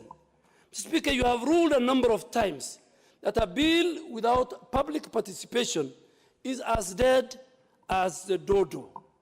The bill before this House, Mr. Speaker, has made several proposals, Mr. Speaker, to various boards of parastatals in the health sector to be fully represented by government without any representative from the private sector or professional bodies, and not even the medical practitioners. Mr. Speaker, without checks and balances, to what extent shall the national values and principles, Speaker, the hallmark, the basis of this bill, Mr. Speaker, who represents the private sector interests in such boards? Who represents the interests of the many professional bodies which are recognized in the statutes passed by this House? Speaker, it is notable that although the boards are allowed to nominate 4 other persons, not being public officers, to be members, then these ones shall only be the appointees of the Cabinet Secretary, Mr. Speaker. That Minister Kagwe will have the leeway to pick who he wants, Mr. Speaker, and not bodies that are functional, that have membership, that pay their subscription to their organizations. And Mr. Speaker, if we go this route, then this House will set a very bad precedent. It is the same House that even established, and I was the leader of majority, Mr. Speaker, the Law Society of Kenya Act, that you are a member. And Mr. Speaker, that the Cabinet Secretary can dictate to whoever he wants to appoint. Mr. Speaker, these amendments are therefore untenable. They negate the realization of the national values and principles as provided in Article 10 of the Constitution. And Mr. Speaker, I really want that this House, as people were speaking for teachers, Mr. Speaker, I didn't raise my hand because I wanted us also to speak for the nurses, for the clinical officers, for the pharmacists, for the doctors, who, as members of parliament, we represent their interests, Mr. Speaker. So, Mr. Speaker, I really want you to give us guidance on this matter. And I seek your guidance on the constitutionality of the Health Laws Amendment Bill 2021 in view and in as far as the requirements of Article 10 and Article 18 of the Constitution and Standing Order 127 is concerned. I thank you, Mr. Speaker.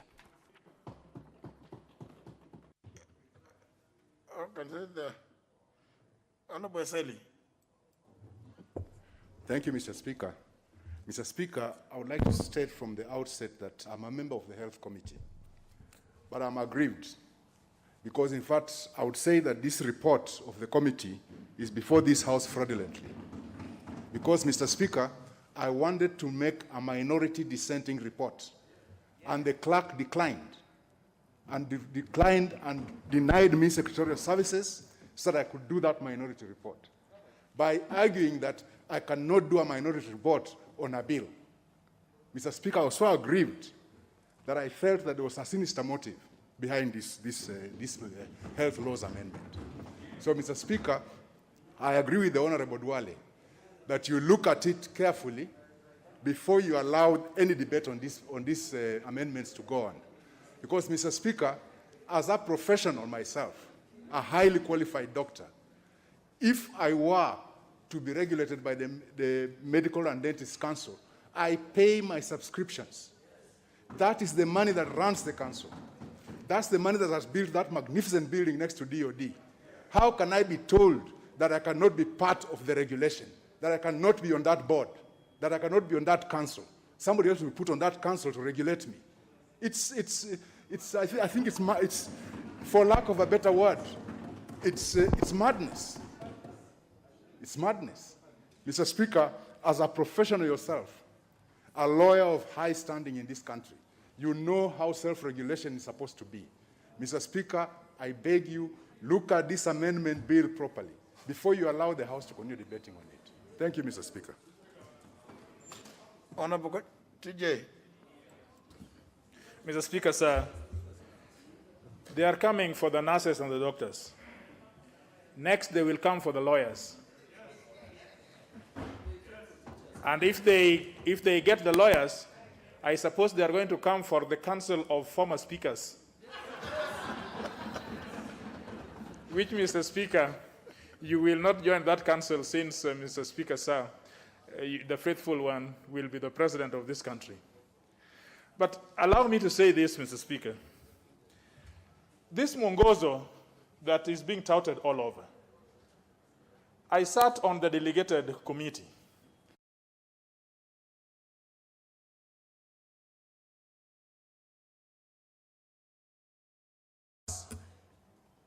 As an instrument to consider as the law requires. And we took it that, well, mwongozo is just like any other paper in those offices, those beautiful offices. And as long as it does not affect us, we will leave it at that. But you know, Mr. Speaker, under the Constitution, any edict of law, anything which appears or demands Kenyans to obey in some way, must have a force of law. And that force of law can only be granted by this or that other house. That is the law. In fact, looking at the interpretation of the word instrument under the Instruments Act, guidelines is specifically provided for. So if this mwongozo guidelines has this type of force of law, the first thing they must bring as a substantive policy of underlying these health laws would be to bring this policy before us, and we approve it. Then it becomes something fundamental on which they can predicate these amendments that they are talking about. Number one. Number two, how many times, Mr. Speaker, will we talk about miscellaneous laws amendments? We have spoken about it. In the other parliament, the environment was a little sour. But in this parliament, we have agreed on so many things, including the fact that if there are issues which demand substantive legislation, must come as a result of standalone bills or amendment bills to be considered on their own merit. I have been with the leader of majority in several forums, and he agrees that you cannot bring issues which are fundamental and call them miscellaneous amendments. He knows that. I do not know at what point there is a disconnect between this House and those other people sitting in palatial offices. I am sure they are not taking instructions from the leader of majority. If they were, he would have quickly told them that, look, this is not how legislation is done. Give me small things which merely cure the gaps or the lacuna in law, but not issues weighty as such as this. Number two. Number three, and the last one, Mr. Speaker. Kenya, by dint of the Constitution, is bound by international convention. International convention is about freedom of professional practice. And so you find that doctors are governed and regulated by peer regulation. They must regulate themselves. All over, all literature suggests that when professionals are, when they regulate themselves, there is better value because they are the professionals and they want to make things much better for their professions. Anytime world over, when government has had to intrude into self-management of internal organizations, they fail. Now think of a situation, Mr. Speaker, that maybe the Attorney General or maybe the solicitor or somebody wants to come and regulate how LSK must function, including who and who not to give practice certificates in the legal fraternity. Now, we hold no brief for being professionals. We are because that is what God made us to be. But allow Kenyans to get best services for professionals. Now, if you want to rein, and I know they have reined, in fact, in a few, I've seen a bill, which has been published, by the way, Mr. Speaker, which is targeting lawyers. We will speak on it when that time comes. But the point is that I do not know where this appetite is on foraging on professionals. Today they are on lawyers, the next day they are on architects, another day they are on engineers, the other day they were in accountants. I mean, it can only be that there is an interior motive which is not advised or which is not coming from a point of reasoning or a point of professional discussion. So, Mr. Speaker, together with the decision that Honorable Duale has begged you to give on its constitutionality, I think you may want to consider whether this is in keeping with international best practices and international conventions by which Kenya is a party, and whether, since the memorandum of this bill is tied to mwongozo, whether there is something in your view called mwongozo, until such a time that it's presented before you and discussed by this House. Mr. Speaker, I beg you to, for the last time, and the Minister, the Cabinet Secretary for Health, is a veteran member, he was a veteran member of this House, but I don't know, between this House and the other House, something must have happened. Because you see his reasoning, you wonder whether graduating from this House to the other House creates a problem in people's way of appreciating things. So, for the last time, please show by way of a detailed ruling that during your tenure, this is how miscellaneous legislation should look like, and this is how substantive legislation should look, for avoidance of doubt, so that in future we don't have these running battles about miscellaneous regulations, or legislation, or substantive legislation. I thank you, Mr. Speaker. Member for Kitutu Masaba.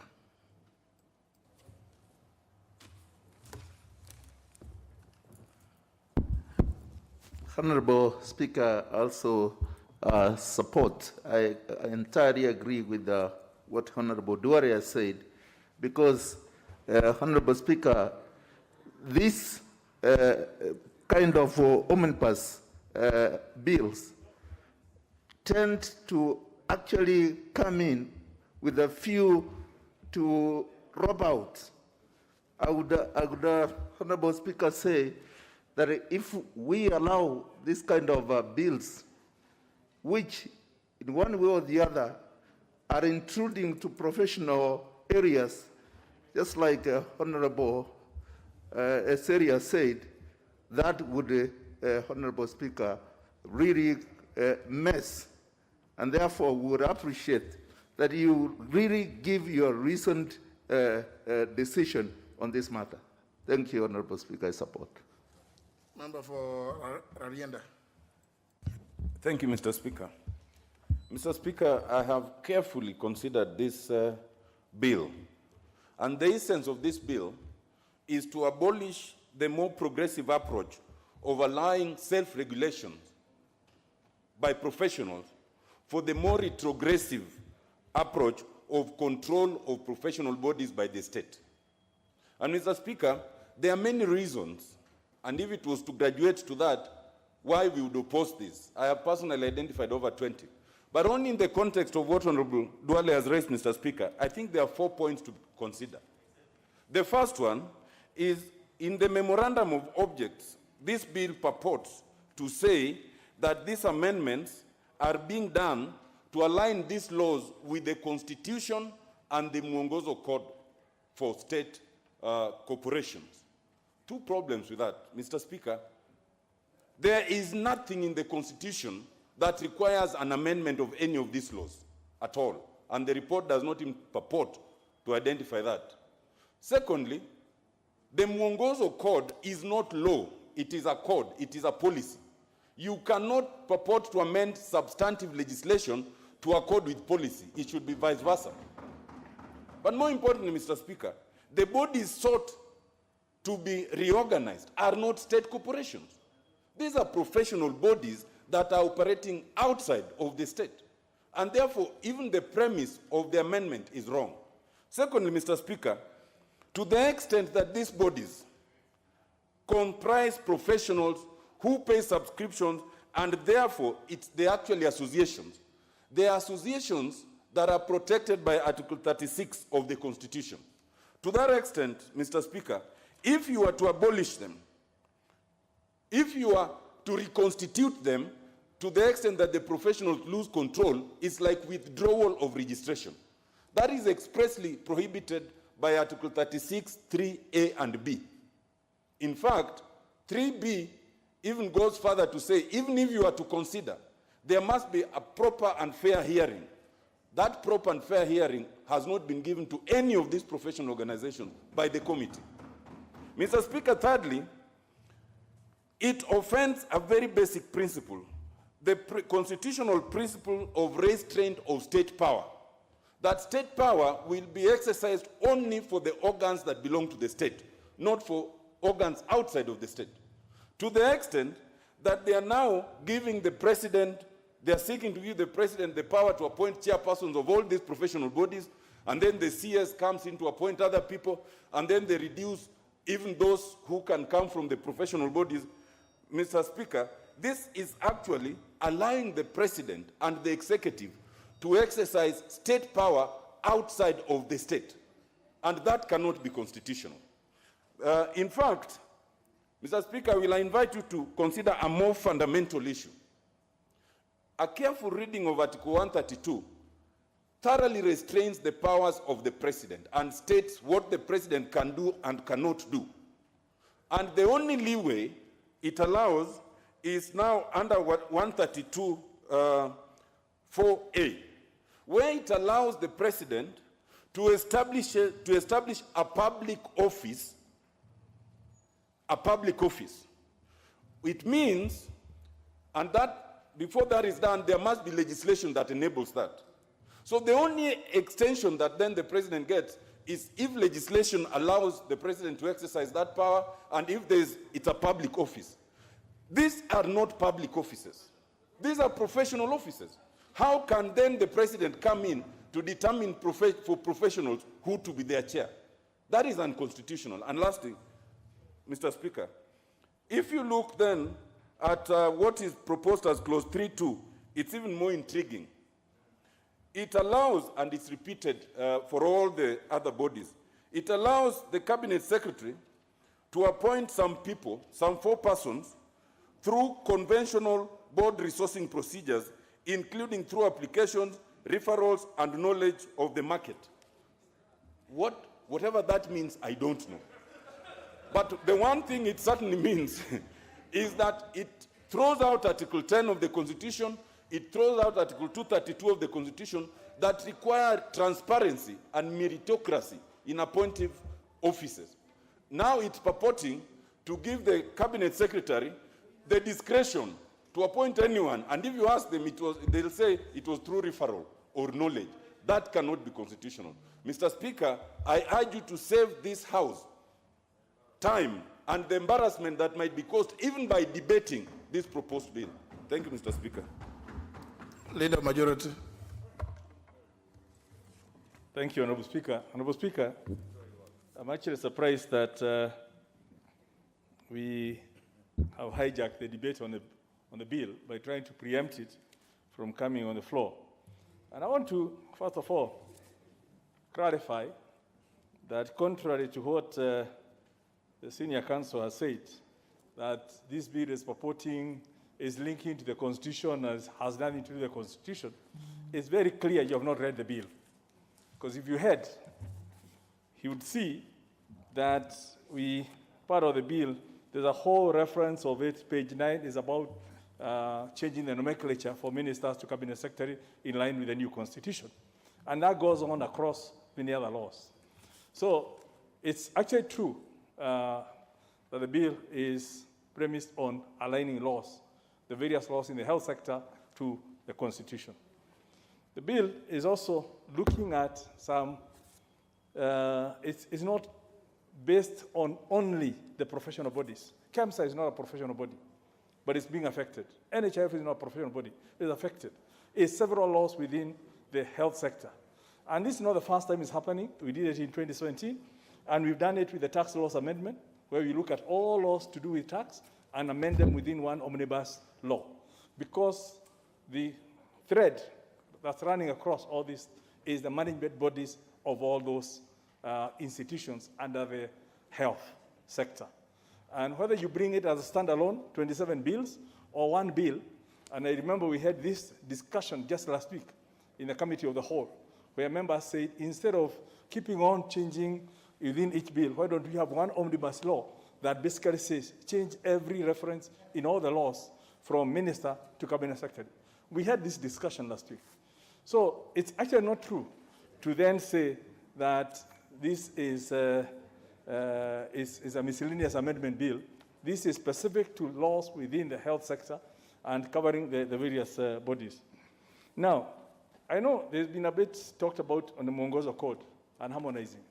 But since I came into this House in 2017, every law that changes the board or composition of the board, and you can check on the Hansard, has the operating that we are doing this to comply with the Mwongozo Code. Now, business in this House is regulated through precedents and practices. We already have set a precedent in this House that all the laws are harmonized with the Mwongozo Code. Now, if that Mwongozo Code has never been brought here or not, but we have internalized the Mwongozo Code and it's on the Hansard, and we have justified why we are changing directors into Mwongozo Code. So let us not now, when it's not favoring us, start saying, perhaps we were wrong, because then we'll be opening a Pandora's box. That all those laws that we then passed and say the membership of those should be like this, to accord with the Mwongozo Code, that we are actually according to something that is illegal. We have already legitimized it in this House through internalizing and using it into all the various laws. Honorable Speaker, I think... What's your point of order, Honorable Kajwang? Mr. Speaker, is it in order for the Leader of Majority to misguide the House that in application of practices of this House, issues to do with precedents can take over legal consequence of legislation? If legislation demands that something must be done, is it in order to mislead the House that we can avoid the prescription of law and apply this thing he's calling precedents and traditions of the House? Yeah. In terms of application to the House, can you advise the Leader of Majority how applications of these issues are? I'm not a lawyer, Honorable Speaker, but I'm a lawmaker. And I know, even when you go for judicial interpretation, the question you asked, what was the thinking of the lawmakers when they made the law? We may not necessarily be guided by all those things, but at least this House has been guided by a certain code that is called Mwongozo Code, and has been quoted extensively, and I sit in every committee of the whole House. And you look at the Hansard, and it's very clear that every justification has been, we are doing this to accord with the Mwongozo Code. So, again, that is up to Honorable Speaker for you to guide this House. Point of order. Mr. Speaker, I don't want to interrupt my colleague and the leader of majority. Mr. Speaker, I think what Honorable TJ raised is that, and you are our speaker now, the 9th year, is that you use the Constitution, you use the standing orders. In the event, even where the speaker finds, then you go to traditions of other jurisdictions, you go to practices. Then even where you don't find all those, then the speaker uses standing order number 1. The Speaker, that is the matter. The leader of majority is out of order, Mr. Speaker, to mislead this House that where we are raising a matter of constitutionality, Article 10, Article 118, Standing Order 126, Honorable Otieno Amolo raised other provisions in law. We are now at the constitutionality of a piece of legislation before the House. So you cannot bring the issue of President, Mr. Speaker. I only want to say that I think the leader of majority needs to guide, and the Speaker, thank you, because I'm a ranking member, I must say it. And this has been even the precedence in other jurisdictions. That where you say what happens in the US was similar. If it's not provided for in our standing order, it's not provided in our Constitution, then the Speaker, even in your own ruling, the Speaker, and the lawyers will tell us, even lawyers use other judgments and other authorities written by other professors of law school. So, Mr. Speaker, the matter before us is a matter of whether this amendment, health amendment bill, is constitutional. We are raising the unconstitutionality of it. So the leader of majority must refrain himself to that and don't take us to the sideshows of practices and precedents. In fact, Honorable Speaker, I'm not quite sure how that fits in. But basically what I was requesting of you as you make this ruling is not to dismiss the references to Mwongozo Code, because it has constantly been used in this House. And the fact that it's coming now, it's being challenged now, does not mean what are the implications of all the other laws that have been premised on an application of the Mwongozo Code. Because what we do now has an impact on people going to court and then saying, this has now been quashed. So what happens to all the other laws that are referenced to Mwongozo Code? So I'm just highlighting the issues that came out on that A, the bill has precedent in terms of an amalgamation of laws of a certain sector, with an example of health laws of 2017, and also the tax laws amendment bill. 2, that this bill has more than professional bodies. And if members have a problem with reference to professional bodies, then those should be brought out in debate during the second reading. And indeed, no member has been denied the opportunity to bring amendments in the committee of the whole House, because that's how we do laws. So trying to kill a bill because we don't like its provisions is perhaps not exactly what we would want to do as a House, because we are actually encouraging even the people out there, even the courts, to start telling us, don't do these bills. Yet we have an opportunity on the floor of this House to bring up the issues, bring up the amendments, and refine the law ourselves. It is when the law has passed through the third reading that people can now take it for interpretation. But as of now, it's work in progress. And I would urge that we continue with this work in progress. Let people who have an issue with this bill bring them on the floor of the House. Let it be on the Hansard rather than pronouncements out there or in the media or fighting it on the bunge, on our WhatsApp walls. But let it be on the Hansard here so that every member has an opportunity to see the logic of why a member is opposed to a certain provision or not. And if a member persuades us, we will be able to then bring the amendment at the committee of the whole. And I think that's how we do law. So, Honorable Speaker, I would urge that we don't kill the work, we don't kill all these bodies, we don't kill the spirit of the universal health coverage by stifling debate, because some of us are uncomfortable with the fact that professional or these health management boards are being opened to other professionals other than just the traditional ones. And this is a trend that will be seen not just in the health professions, it will also be seen the Accountants Act. In the Accountants Council, you have more than accountants sitting on the Accountants Council. And the Engineers Board will have more than engineers sitting on that, because you have lawyers there, you have accountants, and that's what you want to open to ensure that there's a whole expertise and skill base in each of the boards so that they can enrich the decision making rather than people blocking themselves in silos. But we'll be getting through this when we get to actual debate. And we don't need to kill it until we have had an opportunity for the membership to debate for as long as we can and convince one another. So, Honorable Speaker, I urge you to, as you look through the constitutionality, also to look at whether, at what point, Parliament can actually be stopped from carrying out its constitutional work, which is to legislate. Thank you, Honorable Speaker. Honorable Kaluma. Yes, I thank you, Honorable Speaker. Honorable Speaker, I've listened to Honorable Duale, our ranking member, and those who have spoken in his support, and they appear to be very persuasive. But, Honorable Speaker, we have also listened to the mover of the bill, or the person under whose name this bill is.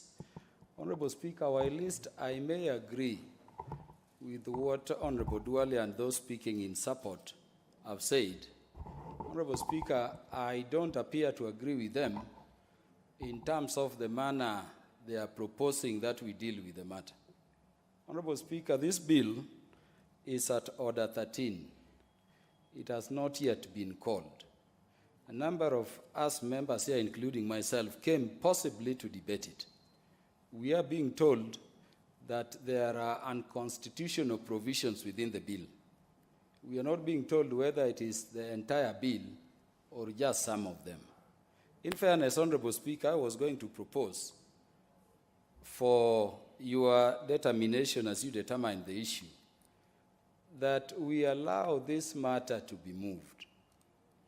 Then Honorable Duale and those of them who are of the views that there are unconstitutional provisions, or provisions which, though constitutionally may appear not to be properly merited, to bring up those issues so that the House makes a decision on this matter once and for all. Honorable Speaker, I fear that if we were to be pushing all these matters to the chair, then we will have a situation where we'll put the chair under a very awkward position, where people or persons initiating bills are blaming the chair of this House instead of the House for killing bills. I therefore wanted to reserve my positions on the matters, and on the very sensitive matters raised. And the lack, Honorable Speaker, is that through their representations, we already know there could be problems. Let this matter be moved, unless the mover or the person under whose hand this bill is will persuade us on those issues. Let question be put and we kill it with alacrity at the second reading.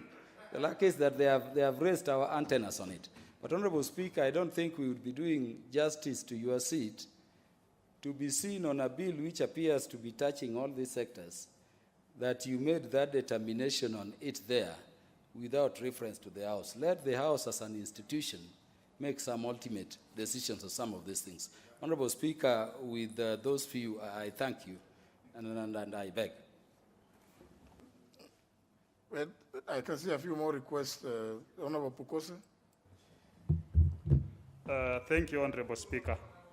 Having listened very keenly to Honorable Duale, one of the key issues which he raised is the issue about public participation, Honorable Speaker. Because if the medical professionals nurses, doctors, pharmacists, were not accorded an opportunity to be able to appear before this committee and make their contribution, then public participation means it was not done. So how do we debate something that did not have full public participation? And looking at the ruling by both the High Court and the Court of Appeal in the PPI case, public participation is actually not just to be seen to be done, but it must have been done properly. Honorable Speaker, listening to what the Leader of Majority said about mwongozo. The mwongozo, what we've been borrowing is good governance. It is not just a question of the numbers and everything. The code, what we've been borrowing from mwongozo is good governance. What this bill is intending to do is bring bad governance into professional bodies. When you say you want to open up professional bodies, people form professional bodies for their own interests.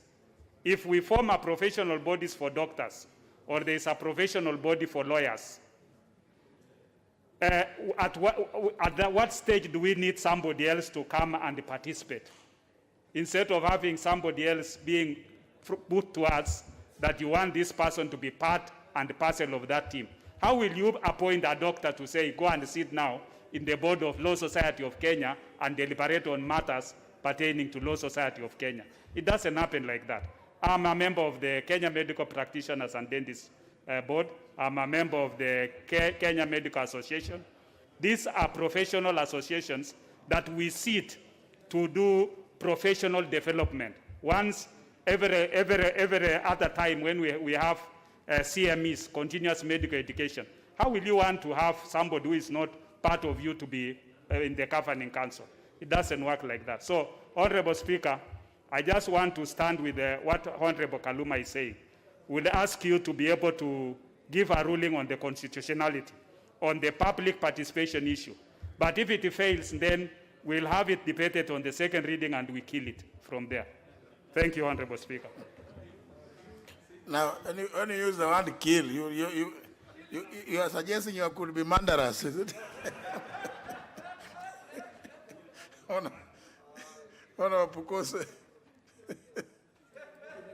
Honorable Speaker, what I meant by killing is that we shall reject it by voting nay. Honorable Member for Matungulu. Thank you very much, Mr. Speaker. Mr. Speaker, I want to agree with Honorable Kaluma and also Honorable Duale. Mr. Speaker, coming from the medical professional, it is a bit not very clear the intentions of this bill. Mr. Speaker, I want to give you a very simple example. You can imagine we change the rules governing KOTU, whereby the Minister for Labor will be guiding the labor organization to elect Atwoli. Mr. Speaker, all these things which are in this bill are squarely professional. Mr. Speaker, as we speak right now, I have a bill from biomedical engineers, professionals, to govern themselves. We have just had a participation in Mombasa with the Committee of Budget, and they have agreed the bill can proceed so long as the members, the biomedical engineers, can pay the subscription and the board does not get any money from the exchequer. Mr. Speaker, most of these professionals bodies here, they rarely get any money from the exchequer. Why do we want to curtail them, Mr. Speaker? Mr. Speaker, if you look at the clinical bill, which we passed last parliament, brought by my brother, Sang, it gives even the directions of training and how to report the matters of the profession. These are the professional bodies who are advising the same ministry. How do you make the boss of that professional body the same ministry which is supposed to receive recommendations from these professional bodies to enhance the better health of this country, Mr. Speaker? Mr. Speaker, I know you are a man of wisdom, and I know you will make a determination. Allow us to proceed with this issue and probably murder it completely once and for all at the second reading. I thank you, Mr. Speaker. Now Honorable Nyikal, Dr. Nyikal. Thank you, Mr. Speaker. As I stand to make a contribution to this, I must say I'm a member of the Health Committee. And the first thing I want to talk about is the public participation that was raised by Honorable Dwale. What happened is this. When we called public participation, the members, all the professionals that came, there were so many issues with the ministry that what was agreed is that they sit down with the ministry and all those and bring to the committee points on which they are agreed. Then what happened, the ministry actually came with some points that were purportedly agreed. What then surprised the committee is that all the bodies started saying those things they don't know about.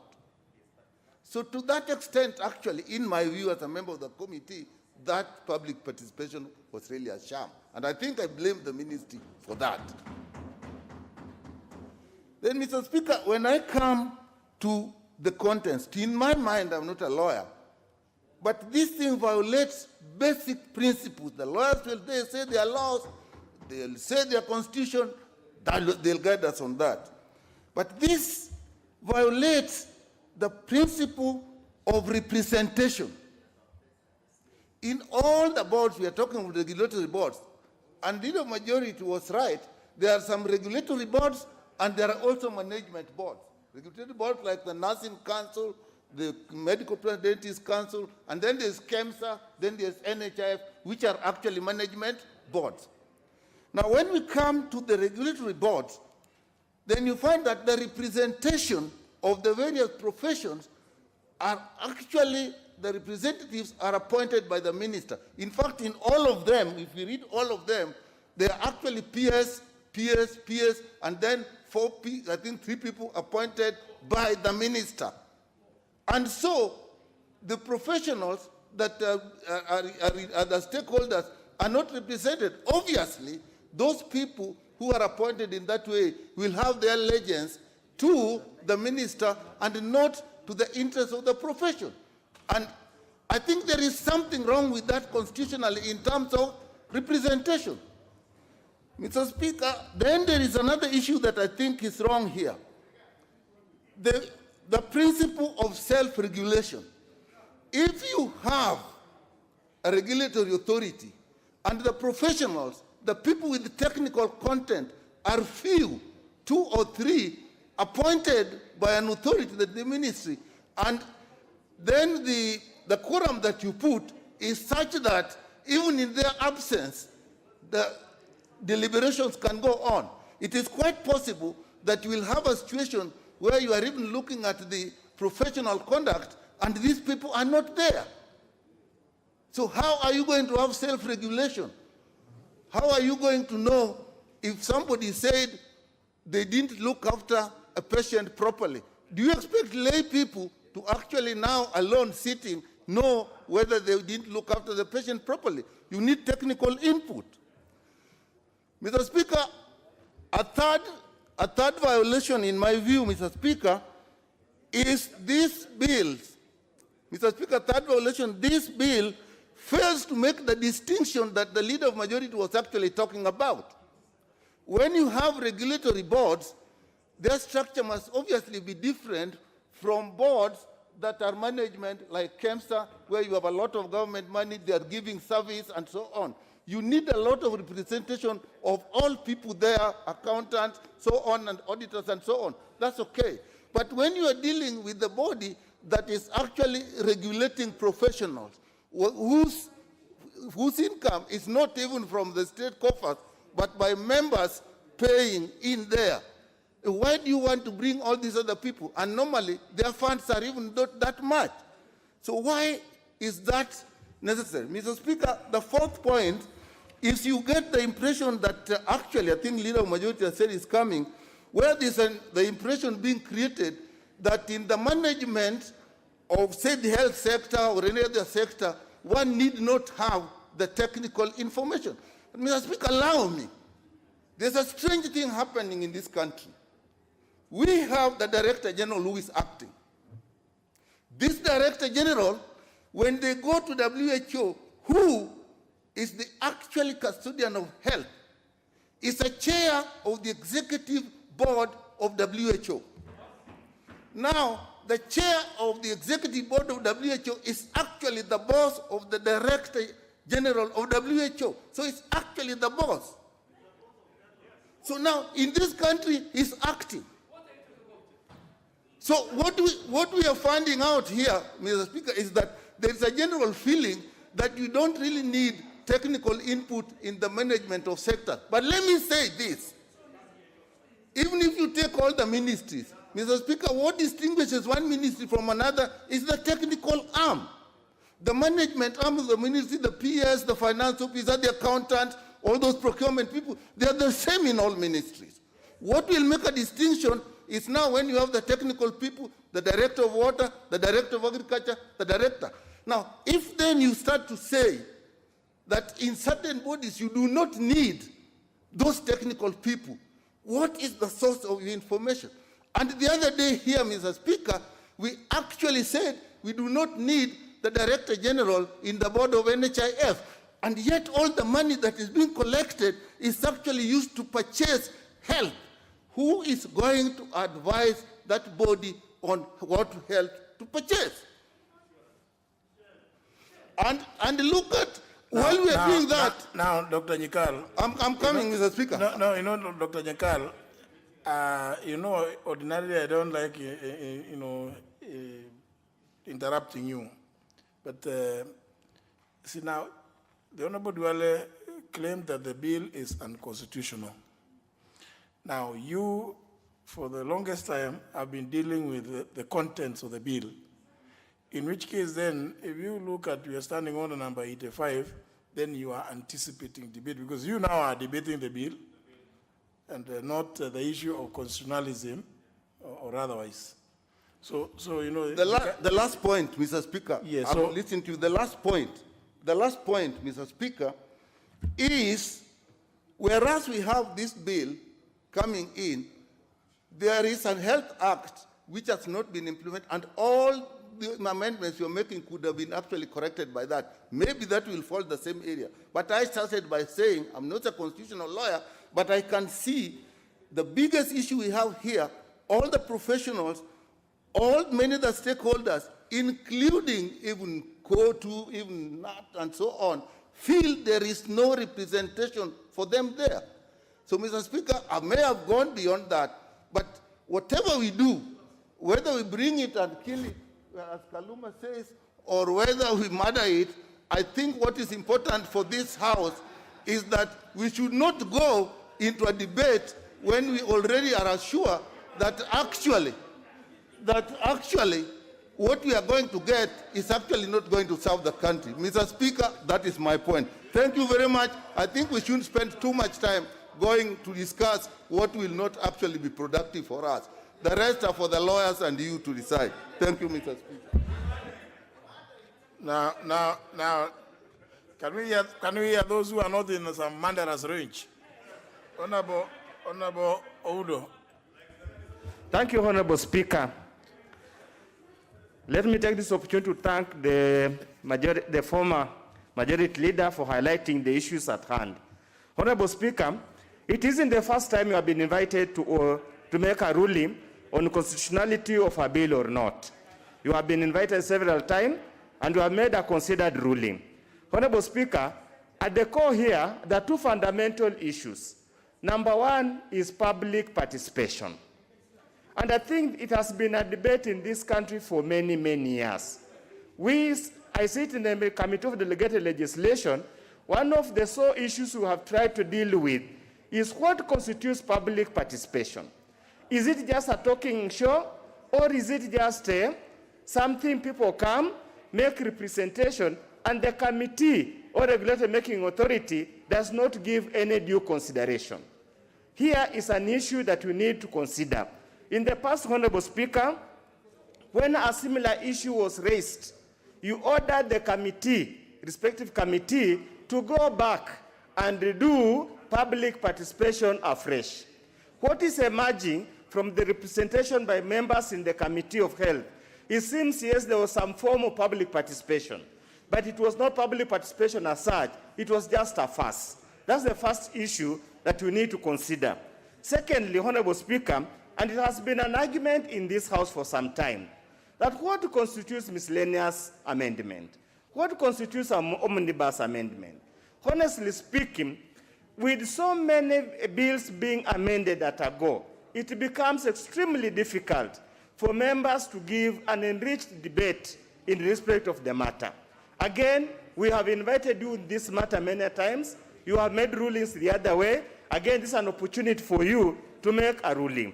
Thirdly, Honorable Speaker, on the other side, this bill is before the House for debate. During the debate, members persuade each other on the merits or the merits of the bill. Probably it might be important that at this particular time, we test this House, we test the members of this House, that how many of us are keen debaters, how many of us will keenly follow the debate, pick out what is bad, what is good. As my colleagues have said, when we come to voting at the second reading, are we able to vote based on issues? Are we able to vote based on the discussion, or are we merely a chorus house? We vote yes and no without due consideration of the contents and the debates in the House. Honorable Speaker, we have had an argument here many times. During the second reading, we debate bills.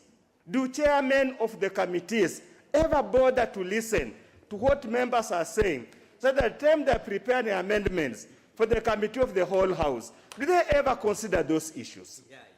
We are being invited here, Honorable Speaker, to literally rejig the workings and operations of the committees. Honorable Speaker, at this particular point, I do believe those of us who have issues with this bill will be candid enough, persuasive enough, persuade our colleagues that the provisions of this bill are bad. Those for the bill will also have their time to persuade us that what is in this bill is good. It is time for members of this House to rise to the occasion, debate soberly, view the issues at hand, whichever way, when it comes to the second reading, at the point of voting, let's vote for the people of Kenya, let's vote otherwise. I would suggest, Honorable Speaker, that you allow the debate to proceed. Let us debate here. It is time to test. Yes, it's time to test whether members really care, whether members come here to debate for the benefit of Kenya, or they come here to debate for some other issues, whether they pay attention or not. So that, Honorable Speaker, I would request that you allow we debate this bill at the committee of, at the second reading. Let's now test whether members understand or not. Thank you, Honorable Speaker. Now, I think we must bring this to an end, because it's just a matter of what is 1 minute. Thank you, Honorable Speaker. In just 1 minute, Honorable Speaker. Honorable Speaker, I think the issue that Honorable Raila has raised, for me, the most pertinent issue is a question of public participation. And I think that is what he has anchored his request to you to hinge your decision on. And Mr. Speaker, I want to say it is not the first time. You remember during the aviation bill, the National Aviation Bill, you ceased debate on that bill, principally on the question of public participation. And all you did was to ask the committee to go back and ensure that they have done proper public participation. Honorable Speaker, what we are asking you and what Honorable Duale is asking you is probably to give the committee an opportunity to go and conduct proper and actual public participation, so that we do not run the risk of spending time, taxpayers' time, and you know, Mr. Speaker, will be paid to sit here and debate that bill in second reading, only to end up being trashed in court because of the issue for public participation. Therefore, Honorable Speaker, because the minute is over, I just want to ask you that it is only fair to Kenyans that you accord the committee time to go back and carry out actual public participation. The other issues we can debate. I want to agree with Udo. Member for Dagoretti South. Thank you very much, Mr. Speaker, for this 1 minute. And what you're being invited to do, Mr. Speaker, is not something strange, and it will not be a first. Mr. Speaker, at this preliminary stage, you're being invited to make a decision on a matter of constitutionality, on a matter that touches on Article 10, on the principles that the Constitution does dictate, and then you're also being invited to make a ruling on whether public participation, sufficient public participation, actually happened on this bill. Mr. Speaker, proceeding without looking at this preliminary issue is inviting this House to participate in an illegality, Mr. Speaker, because it is required by even our laws in this parliament, Mr. Speaker, for us to ensure that everything that is debated here is debated constitutionally, Mr. Speaker. So what you're being invited is not to do is not something. Member for Nyando. I thank you, Honorable Speaker. A clear reading of the entire Constitution, all the articles, points to something that ought to have been rectified. You look at a tendency of dictatorship, and the new Constitution came in to provide a panacea to that effect, Honorable Speaker. If indeed a proper public participation was not undertaken on this particular health amendment bill, then it should be annulled ab initio, Honorable Speaker. And I know you have created that platform before. You have come up with the traditional rulings that pay much credence to public participation. Our courts of law have stood firmly for the Constitution, and that also includes providing an enabling environment for public participation to occur. But I also remember in part of your rulings you have said that it is very difficult to determine with certainty what amounts to public participation. Does it mean Majority Whip.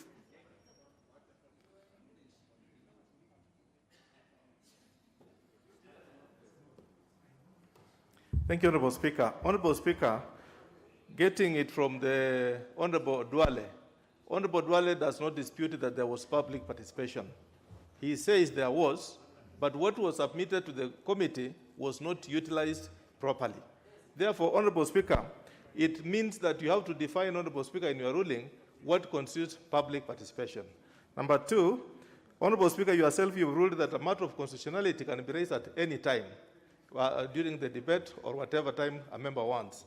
Now that Honorable Duale has raised an issue of constitutionality, you will have a place to make a ruling on it based on how well you have understood. However, Honorable Speaker, it will also invite you to make a ruling, which you have already made before, that the committee report need not to stop a debate of a particular bill. Therefore, Honorable Speaker, you'll have to make a decision as in at what stage. Member for Chepalungu, finally. Honorable Speaker, I've listened keenly on contribution from most of the members here, and especially from Dr. Nyikal, whom I respect. I've checked and I've seen that he's a member of the Health Committee. I'm wondering whether the threshold of this bill is met before getting into Parliament. And, Honorable Speaker, anything to do with public participation is a very key and very important element that must be subjected to the key stakeholders. Looking at the stakeholders are more than 5. Honorable Speaker, before we kill it, we request that you murder it, Honorable Speaker.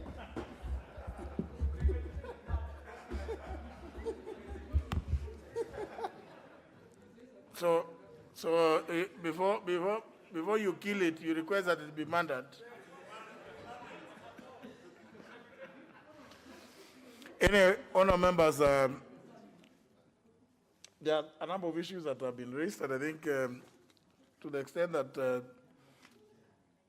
the issue on Articles 10, 118, 232 have been raised. There may be need for me to look at all what has happened between the committee and those that appeared before it. That is available from the report and from the records, so it should not be problematic. But I think for the time being, just like it is true that a matter raised on constitutionalism may be raised at any stage, we will allow the debate to continue, and the ruling will come also in due course. Because there may be some issues to do with, and you know, the courts have actually really touched on this issue of omnibus. And the courts have guided on a number of occasions that let's not deal with very, very substantive matters. If you're just going to do statute law, miscellaneous amendments law. But that means that then I have to look at the bill as it is and determine what it is, whether it is making very substantive proposals to amend various laws, and where their place would be in the legislative process, as the courts have guided in the past. We have a number of authorities dealing with that matter, and therefore should not be a problem. But for the time being, time allowing, you may proceed. You may proceed. Well, there are some who are intent on mandatory, and but I think it's fair. It's fair that also, honor members, you should be available to persuade one another. But just like the Honorable Udo said, you notice there's some trend here.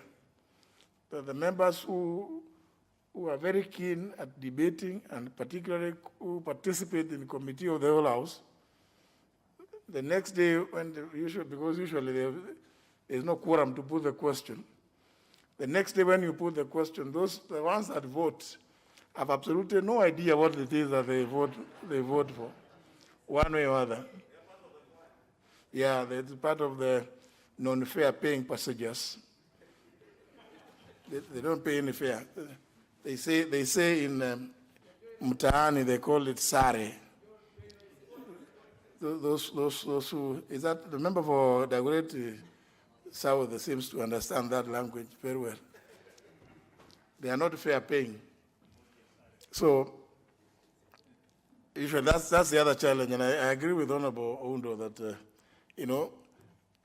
it's not possible to ensure that those that took part in the serious business of committee of the House are the same ones who come to vote the next day.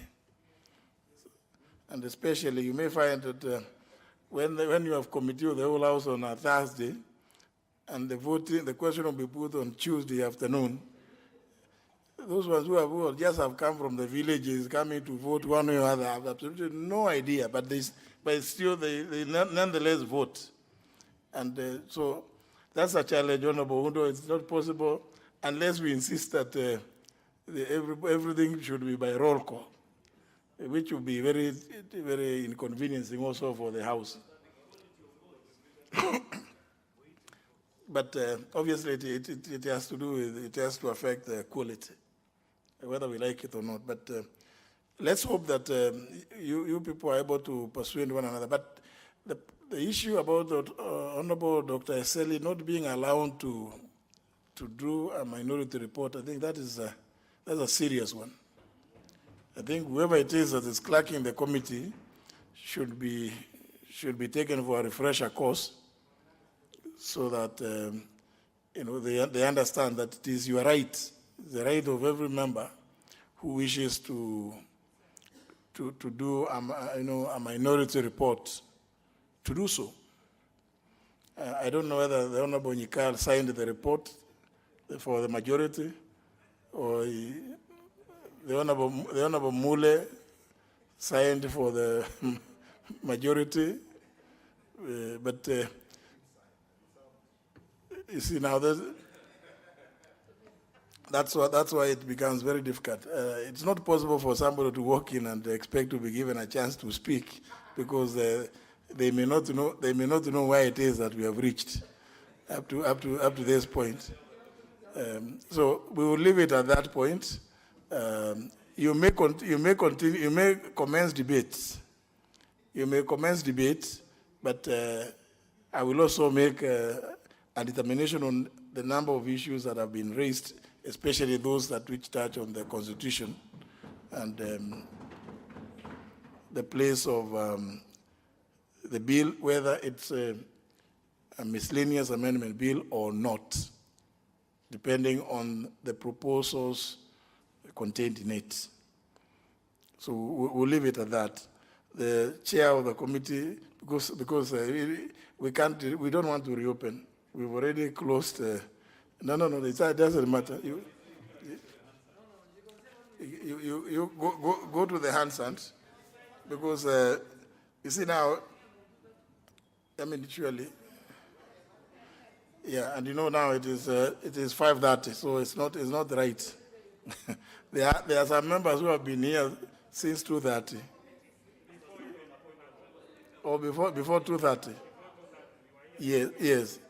So but anyhow, she'll have an opportunity to move the bill or second. The leader majority, the bill is your name. Very well. Let's go to the next order. Yeah. What's your point of order? Thank you, Honorable Speaker.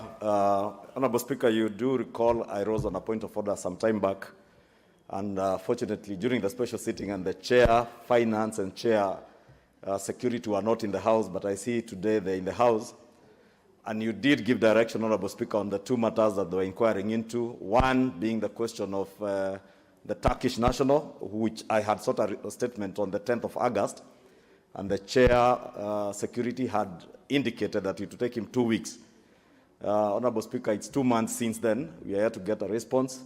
The Honorable Wanga was inquiring onto something that we saw before the committee, and you did direct, Honorable Chair, Speaker, from your chair, that it is expected that the two committees would indeed table a report on the inquiry that the Committee on Finance was making on its own motion. You remember, Honorable Speaker, and that's the issue, substantive issue that had risen on.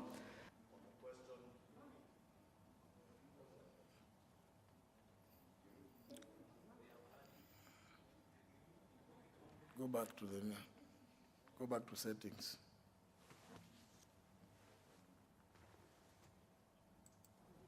Thank you, Honorable Speaker. Is communication gadgets.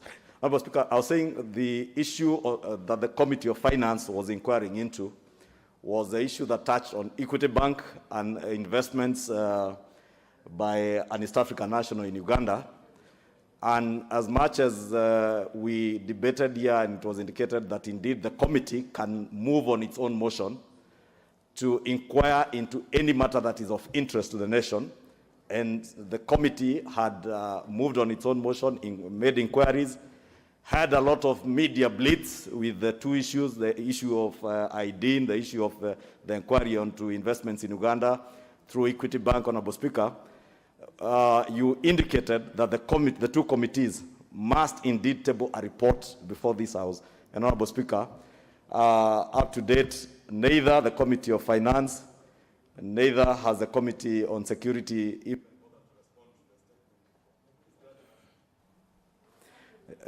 Honorable Speaker, I don't know whether gadgets are disadvantaging me, but I was just finishing saying even the Committee on Security has neither bothered to respond to this request for statement on the issues that I raised on the 10th of August.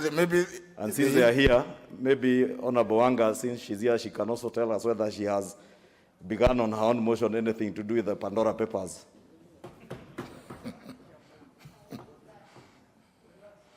Pandora Papers, the Honorable Wanga would be more appraised than the Chair Health, who is asking what is that. maybe on her own motions, Honorable Speaker, Honorable Wanga can tell us whether she has begun a new inquiry now, since she had a penchant for picking up things from the media. Now these came from the international media. She may also have picked it up and begun an inquiry, and maybe she can appraise the House also. And we would also expect that if she does that, Honorable Speaker, in line with your ruling, that she will be able to table a report also before the House, so that the members have the opportunity to discuss. Honorable Mutembei, do you have the statement? Is it ready?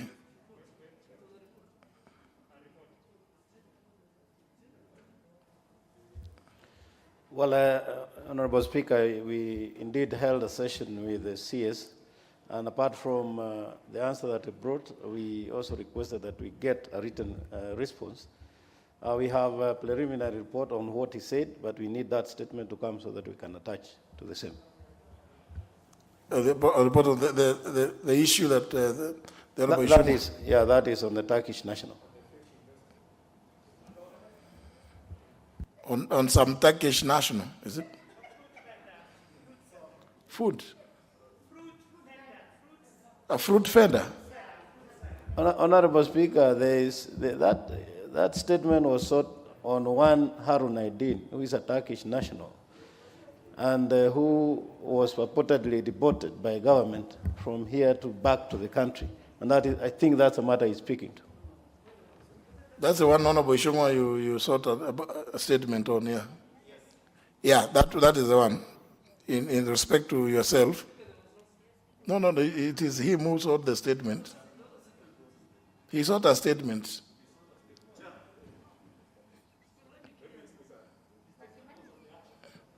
Yeah.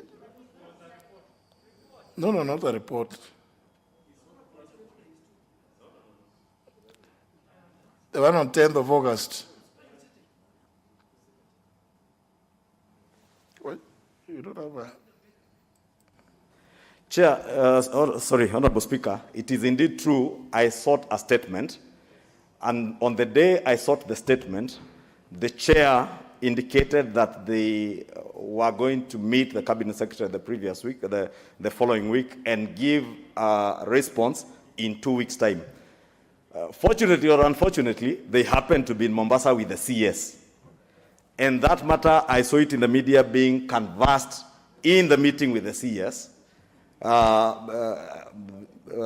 before even the 2 weeks they were saying. So I had expected that maybe the following week or a week after, they would be kind enough to bring to the House what the CS had said. Because indeed, some of the issues that are addressed in the statement was actually on whether Mr. Harun Aydin was actually deported from Kenya. And of course, as per our parliamentary procedures, Honorable Speaker, we expect that if he was actually deported, that deportation orders and all requisite documents would be attached to the report that, or the response to the statement that the chair would respond. From what I hear, he's saying he is waiting for a copy of the statement to attach to the report. A copy of the statement, of course, Honorable Chair, he cannot have canvassed that matter with the CS if he didn't have the issues at hand, meaning either the committee's clerk had the statement, or the clerk's office can give him a copy of the statement. I even have it on WhatsApp. I can send it to him now, if that's all he needs. In fact, I have just sent it to him. Let me send it to him, Honorable Speaker. Honorable Mutembei. Honorable Speaker, I don't know whether he's purporting to be the chair of the committee, but I said here, and if you care to listen, the honorable member, that indeed, before a week was going to be over, we were going to meet with the Cabinet Secretary, and we were going to ask about that matter. That is one thing that he came and orally did a submission. The other issue was that he sought for a statement, and that statement must be brought in the normal way that it comes through the Secretariat, and then it is delivered here in the House. So I don't know how he got that statement. So when is the statement? When are you going to respond to the statement, the request? Honorable Speaker, give me until next week, Tuesday. Next Tuesday? Yes. Very well. Honorable Wanga.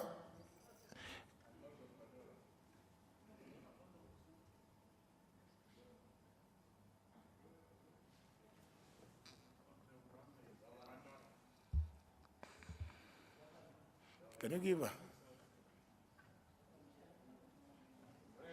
You don't have a card, apparently.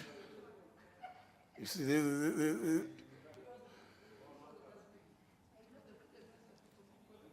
can you give her?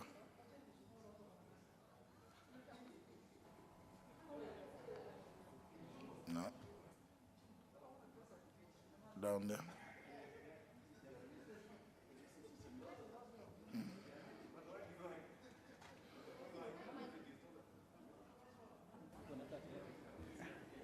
Thank you, Honorable Speaker, and my apologies for not having my card. Honorable Speaker, Honorable Ishungwa did raise the issue of my committee looking into purported 15 billion shillings that was loaned by Equity Bank, that was purportedly loaned by Equity Bank to a certain businessman. Honorable Speaker, being the committee responsible for financial institutions in this country and their stability, we felt that this was an important matter, because if a phone call can result in loaning of 15 billion shillings, then it means that we had a cause to worry. And Honorable Speaker, the committee is in the process of inviting other people, including KRA, including the Central Bank of Kenya, and we will get to the very bottom of this matter. And we will not be intimidated, neither will we be rushed, neither will we work on timelines of anybody else. The committee has its timelines, the committee has its schedules, and therefore at the point at which we are ready, we shall present our report on the floor of this House. Honorable Speaker, and that is the way it is.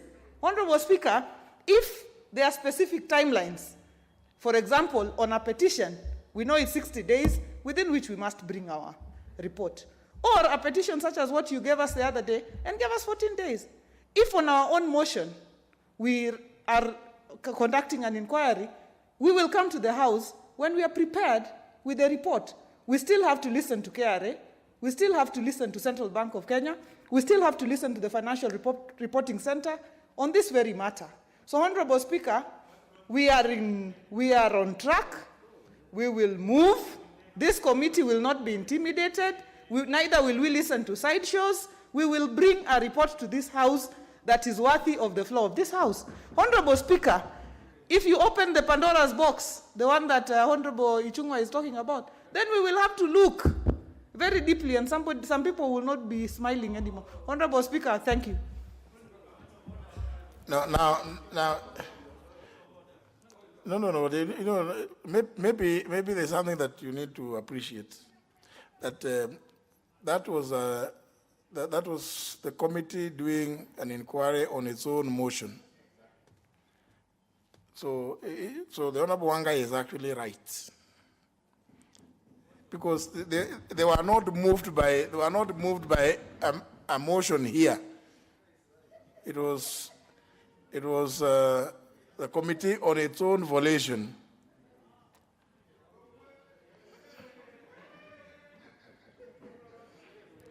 I think we will. Anyhow, it is what do you call it? Skirting around, or what? Stilettos, some cat walking. Now, please, let's not do that. You know, you are in the hallowed floor of the House.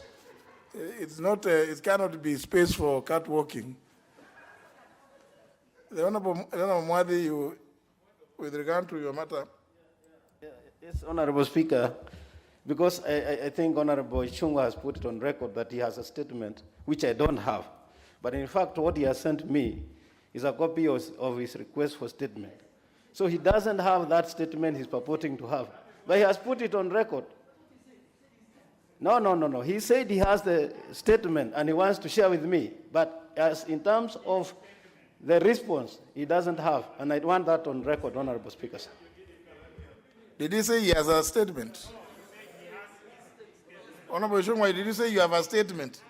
Honorable members, today you are not in the mood of doing business. Honorable Speaker, Honorable Speaker, you know my good friend and neighbor, Honorable Mwathi, besides being my neighbor, is my good friend.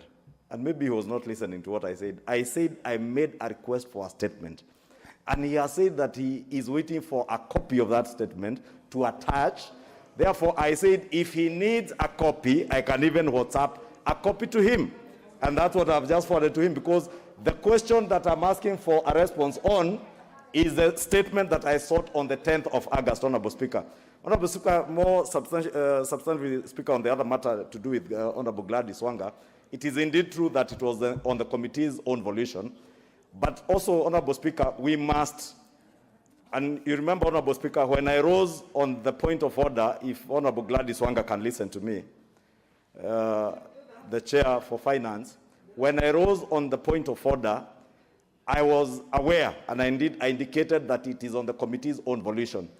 But what I was trying to avoid, Honorable Speaker, is for members of this House or chairs of committees, or even any member of this House, to use our committees to drive certain political perceptions. And Honorable Speaker, it is very possible today that as a member, I can use this floor or use a committee's sitting with the media present to drive certain perceptions regarding the Pandora Papers.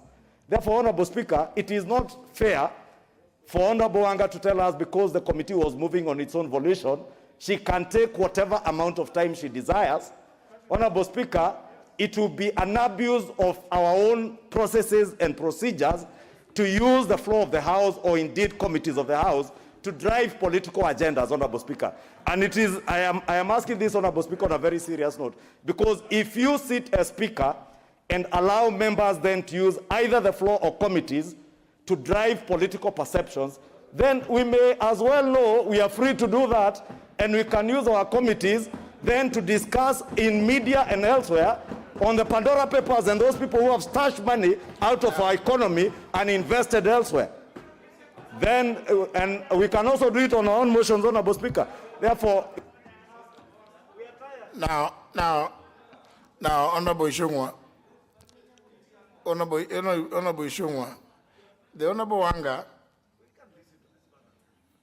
stood and explained that yes, they moved on their own volition, and they took evidence from certain people. She has indicated that they are yet to take evidence from KRA, from Central Bank, and from Financial Reporting Center. Are we disputing that they are yet to take evidence from those? Because if that is what she has said, and it's on hand, then some other date you could rise now and ask whether they have taken evidence from those people. But now that she has said that those are the people they are waiting to take evidence from, well, you know, we should give her the time to do that, the committee. Then, if obviously we know what if something appears like it's taking too long, not little too long, then as a House we will make a determination, one way or other. Let's allow the committee, as the Honorable Wanga has said, time to take the evidence from those three institutions and maybe any other, so that let's not cast aspersions. Yeah. So please, let's not now deal with those. No. I don't want us to open.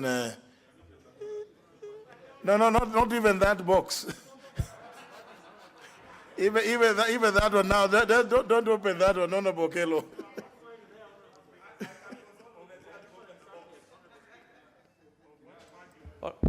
I thank you very much, Honorable Speaker. Honorable Speaker, you have already given a direction on that matter. But I want to invite the House to Article 1 and Article 95 of the Constitution on representation. And we are here to represent the plight of the Kenyan people. Honorable Speaker, a point at which we have to represent the interest of foreigners. I think it is incumbent upon every person to come out with full disclosure so that we don't just engage in exercises here in futility, Honorable Speaker. If such a thing would have happened to a Kenyan citizen in Turkey, I can assure you it will not invite the attention of the Turkish parliament, Honorable Speaker. Just 2 years ago, a media personality was killed in the same Turkey, and it was never discussed in their parliament. Why would then a member of parliament of great reputation, such as my friend Honorable Kimani Ichung'wah, engage us in a charade of a foreigner whose interests have not been declared here to date? And Honorable Kimani Ichung'wah hasn't told us in specific terms why he's very much interested in this particular individual, Honorable Speaker, and I thank you. Well, he sought a statement, and the Honorable Mwadi has said he's going to give the statement by next week. So now, honourable members, let's now relax. Let's relax. Let's go to the next order. Order number 11, Committee of the Whole House.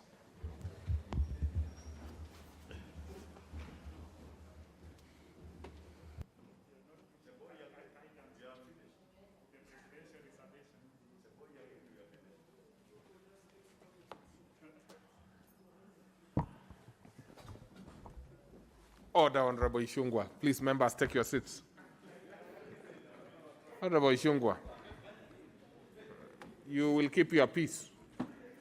Now, we will move very fast, honorable members. We have got 2 bills to work on. One is the presidential reservation on the Refugee Bill, National Assembly Bill number 62 of 2019, and it will be fast, honorable members. So we can proceed Bill number 62 of 2019, and it will be fast, honorable members. So we can proceed now.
presidential reservation on the Refugee Bill, National Assembly Bill number 62 of 20. We can proceed now.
As I support this, I'd want us to be very, very careful so that we don't end up overburdening our county governments. The national government is already overburdened, Mr. Speaker.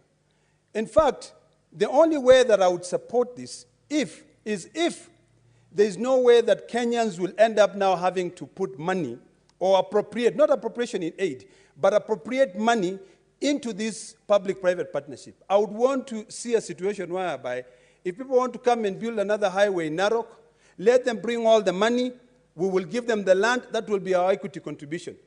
And this issue of becoming a minority shareholder should have actually be either a 50-50, because when you say that the locals, or rather the local governments or the partners should become minority shareholders if they're not putting in the money, you have to look at the long-term effect of this project, of this public-private partnership. Finally, Mr. Speaker, because I really wanted to be, just to highlight a few issues, I think it would be important for us to really enhance on the issue of local content. We don't want a situation whereby we have signed an agreement with a company from the UK, we have signed an agreement with a company from China. Yet, the construction of that road is done 100% by the Chinese. The construction materials are imported directly from China, Taiwan, or you name it. If there are any local materials that can be produced here, we need to look at the local content aspect. So I hope that when it comes to the issue of the regulations, it will, the Cabinet Secretary developing those regulations with the directorate which being set up, they will enhance, they will really try to pay key attention to the issue of local content. And this is not a situation whereby one size fits all. All counties are different. You know, Narok might be interested in a particular thing. Look at the land which, let's say, for instance, if it's a highway, you know, what is available in that highway that will be able to benefit the local people. So, Mr. Speaker, sir, I will not say that I support fully. I hope that the committee will be able to bring in a few amendments. I like the fact that the committee recommends that we pass it, but with amendments, so that we ensure that the public does not end up being conned by these so-called international businessmen who come here and mostly in a briefcase And they tell you they have connections all over, and they tell the governor, you just pay us about 10 million shillings, come to Dubai, let's sign these contracts. Once we sign this contract, we'll be able to be given money by these finances. We have to be very careful, because my problem is this. If we do away with all these bureaucratic steps where it becomes very difficult and you make the procurement process much easier, we have to ask ourselves, is this direct procurement, is this restricted procurement going to cause more problems? Why not just open it, make it an open tender system, such that anyone around the world does not need to know me for them to be able to come and sign a public-private partnership with Narok County? They can be able to look at, Narok County can actually go to their website, list every project that they are seeking partners abroad, people who can be able to do these projects which are more expensive than the ordinary procurements that we have. Once they do that, anyone out there has the ability, has the muscles, the financial muscles, that does not require another guarantee. The only guarantee, Mr. Speaker, that I would be happy for Narok County to give would be a guarantee that if it is a highway, they will guarantee that they will provide that load, that equity, they will give the land, and they will give all the support necessary to be able to achieve that, just like what we have done with this highway. The National Land Commission must also be involved. So I hope that once we finalize this, we will be able to put those issues into perspective. Finally, Mr. Speaker, I thank the committee, and I look forward to reading the regulations with the committee of Senator Faki. And thank you, Mr. Speaker. Asante, Senator Olekina. Sasa nataka kumwalika Senator Gorich Juma aweze kuchangia.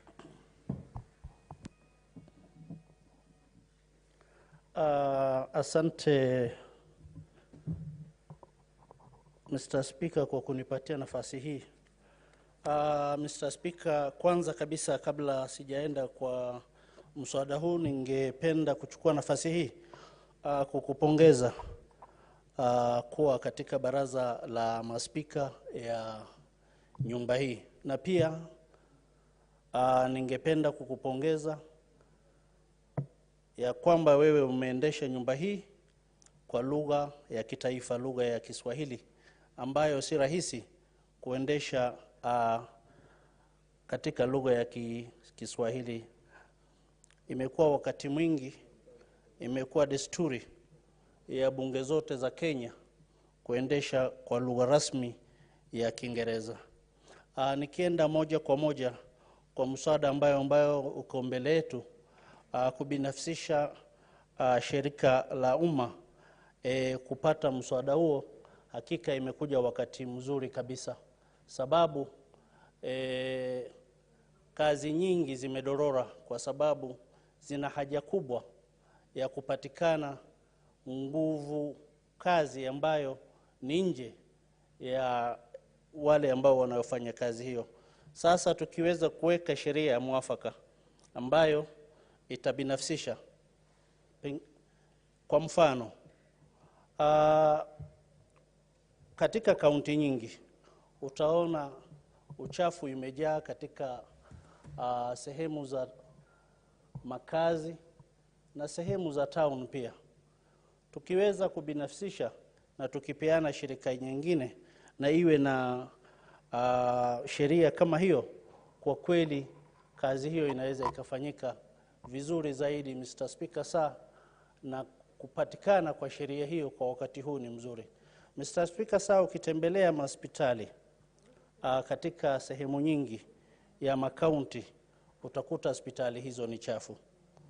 Kwa hakika kama tunaweza kubinafsisha ile sehemu ya kufanya usafi peke yake ili iweze kuchukuliwa na watu wengine waweze kufanya pamoja na hospitali hiyo, hakika tunajua tutapata hospitali safi na tutapata nguvu kazi ambayo ni nguvu mpya. Mr. Speaker, ukitembea katika mji wa Eastleigh sahi utakuta huo mji ni mchafu, kote kumejaa takataka. Na kama serikali hiyo ya kaunti ingeweza kubinafsisha hiyo sehemu ili kupeana watu fulani ambayo wanaweza kusimamia usafi peke yake ya mji huo, tunaweza pata mji safi. Na kwa hakika hii sheria tuliingojea iwe iko kwenye line, na kwa vile saa hii bunge la kitaifa imeweza kupitisha na ikatuletea pande hii, sisi tungeweza kuunga mkono ili hii sheria ifanye kazi. Na ikiwa itafanya kazi hivyo, kwa hakika Mr. Speaker sir, sisi tutapata nguvu mpya ambayo itakuwa ni kweli imebinafsishwa kazi hiyo. Pia inaleta uwiano kati ya mashirika mbili, ambayo ni ile shirika ambayo yatenda kazi na ile shirika ambayo imebinafsisha inaweza kufanya kazi pamoja. Na watu ambao watakuwa wako nje ya serikali ama shirika hiyo watakuwa na uwazi ya kuona kuna kazi inafanyika, kwa sababu itakuwa ni watu wengi wanafanya kazi hiyo na kutakuwa na uwiano na ushirikiano ya karibu. Mr. Speaker sir, mimi naunga mkono. Asante kwa nafasi. Asante sana Gori Juma. Nashukuru kwa wewe kunipa heko kwa kuweza kuteuliwa kuwa katika jopo la wasaidizi wa spika. Nasema asante. Sasa nataka kumwalika Senator wa Nandi, Senator Samson Cherargei.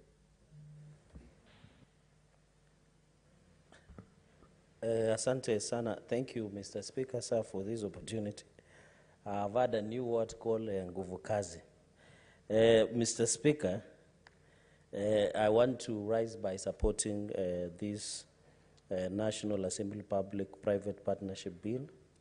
I think this law is long overdue, considering that as custodians of devolution, Mr. Speaker, we should be looking more into enhancing opportunities. We are aware, Mr. Speaker, as we talk today, the public debt continues to grow. It's approaching more than 7 trillion. And what does it that the National Treasury might indicate of rising to around 12 trillion Kenyan shillings? So in the near future, the resources that will go to counties will continue to become a challenge. As we talk today, it continues to be a challenge. One of the biggest supporters of devolution has been the private sector and donations from various agencies and other diplomatic missions in the country. So, Mr. Speaker, I think when we put into perspective, because we have a number, most of us, Speaker, courtesy of your office, we have traveled on parliamentary business. And sometimes outside parliamentary business, many Kenyans who are in diaspora, and we did discuss amendment to diaspora directorate creation. Most of them request on how can they partner. Sometimes you travel abroad and some Kenyans would want to maybe send back medical equipment to the country. They want to partner with the local administration. We have sworn twinning of cities. I've seen Mombasa Governor Ali Hassan Joho is twinning with some city. I have seen a governor of Uasin Gishu, Jackson Mandago, twinning with other cities. And when it comes to those, Mr. Speaker, most of them concerns about public-private partnership, especially in manage of wastage, especially how to manage. Even this Nairobi City County, many counties going in the future will do a lot of twinning with various cities, and with those twinning comes with the issue of public-private partnership. So this is the right way to go in the first set of devolution. And second, most governors have tried to do public-private partnership, but there was no specific law that would govern this engagement between the private sector and the public. And as I indicated, Mr. Speaker, you say nay, the ayes have it. New Cross 7A. 1A. Let us have the chair moving second reading of the new clause. Thank you, Honorable Chair. I beg to move that new clause 7A be now read a second time. Honorable Chair, this is to remove reporting, the annual report for the tribunal from reporting to the Cabinet Secretary to reporting to the Chief Justice. Very good. I beg to move. So I propose a question which is that new clause 7A be now read a second time. I put the question which is that new clause 7A be now read a second time. Will as many as of that opinion say aye? Many as of a contrary opinion say nay? The ayes have it. And I propose the question which is that new clause 7A be now part of the bill. I put the question which is that new clause 7A be now part of the bill. Will as many as of that opinion say aye? Aye. And as of a contrary opinion say nay? The ayes have it. New Cross 10A. The mover, please move second reading of the new clause. I thank you, Honorable Chair. I beg to move that new clause 10A be now read a second time. Honorable Chair, this clause is varying the penalty for offense of contempt of the tribunal from 100,000 to 500,000. I beg to move, Honorable Chair. Very well. And I propose a question which is at new clause 10A be now read a second time. I put the question which is at new clause 10A be now read a second time. Will as many as of that opinion say aye? Aye. Many as of our contrary opinion say nay? The ayes have it. I propose a question which is at new clause 10A now be part of the bill. And I put the question which is at new clause 10A be now part of the bill. Will as many as of that opinion say aye? Aye. Many as of our contrary opinion say nay? The ayes have it. Clause 15A. I propose a question. No, let's have the mover moving second reading of the new clause. Thank you, Chair. I beg to move the new clause 15A be now read a second time. It relates to filing of documents to the tribunal, and we are just providing that it can either, it will be made in writing, it can be submitted by hard copy or electronic means. Now the member for Larry. I know the kind of team that you lead. You know, it's in, yeah, so please don't lead it here. So let's proceed. So then I propose the question which is that new clause 15A be now read a second time. I put the question which is that new clause 15A be read a second time. Will as many as of that opinion say aye? Aye. And as of a contrary opinion say nay? The ayes have it. And I put the question, I propose the question which is that new clause 15A be part of the bill. And I put the question which is that new clause 15A be now part of the bill. Will as many as of that opinion say aye? Aye. And as of a contrary opinion say nay? The ayes have it. Clause 1A. Mover, please move second reading. I thank you, Honorable Chair. I beg to move that new clause 1A be now read a second time. It relates to defining the commission, in this case, not as the Public Service Commission, but as the Judicial Service Commission. I beg to move, Honorable Chair. Very well. And I propose the question which is that new clause 1A be now read a second time. I put the question which is that new clause 1A be now read a second time. Will as many as of that opinion say aye? Aye. And as of a contrary opinion say nay? The ayes have it. And I propose the question which is that new clause 1A be part of the bill. I put the question which is that new clause 1A be now part of the bill. Will as many as of that opinion say aye? Aye. And as of a contrary opinion say nay? The ayes have it. Title. I propose the question which is that the title be the title to the bill. I put the question which is that the title be the title to the bill. Will as many as of that opinion say aye? Aye. Many as of a contrary opinion say nay? The ayes have it. Clause 1. I propose the question which is that clause 1 be part of the bill. And I put the question which is that clause 1 be part of the bill. Will as many as of that opinion say aye? Aye. And as of a contrary opinion say nay? The ayes have it. Now let's have the mover to move reporting. Yes, Leader Majority Party.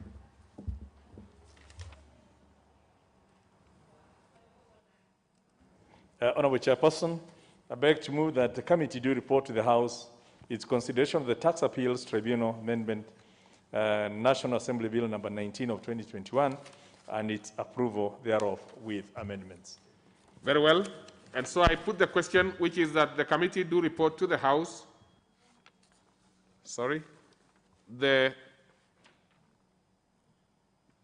I put the question, which is that the committee do report to the House its consideration of the Tax Appeal Tribunal Amendment, National Assembly Bill number 19 of 2021, and its approval thereof with amendments. Will as many as of that opinion say aye? Aye. Many as of our contrary opinion say nay? The ayes have it. Honorable members, Mr. Speaker.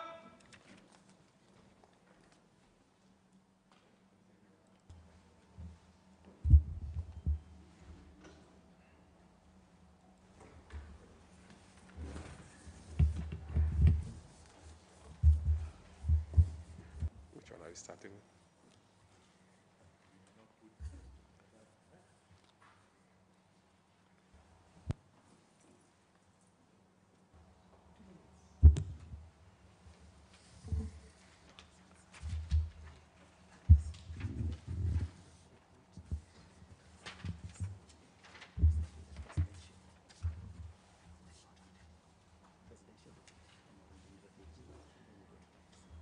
Very well. We shall start with the report on, of the Committee of the Whole House on the President's recommendations to the Refugees Bill. Chair. I thank you, Mr. Speaker. Honorable Speaker, I beg to report that the Committee of the Whole House has considered the President's recommendation to the Refugee Bill, National Assembly Bill number 62 of 2019, and its approval thereof without amendments. The mover, Leader of Majority. I, Honorable Speaker, I beg to move that the House do agree with the committee in the said report, and I also request the Honorable Mutembei, Chair of the Committee on National Security, to second the motion for agreement with the report of the Committee of the Whole House. Honorable Mutembei.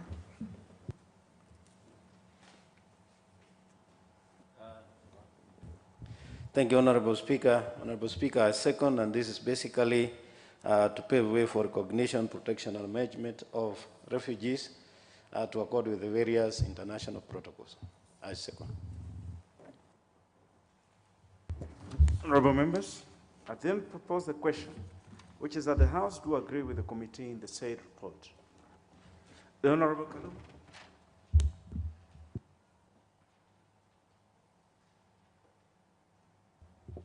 The Honorable Kaluma, you have something to say to this.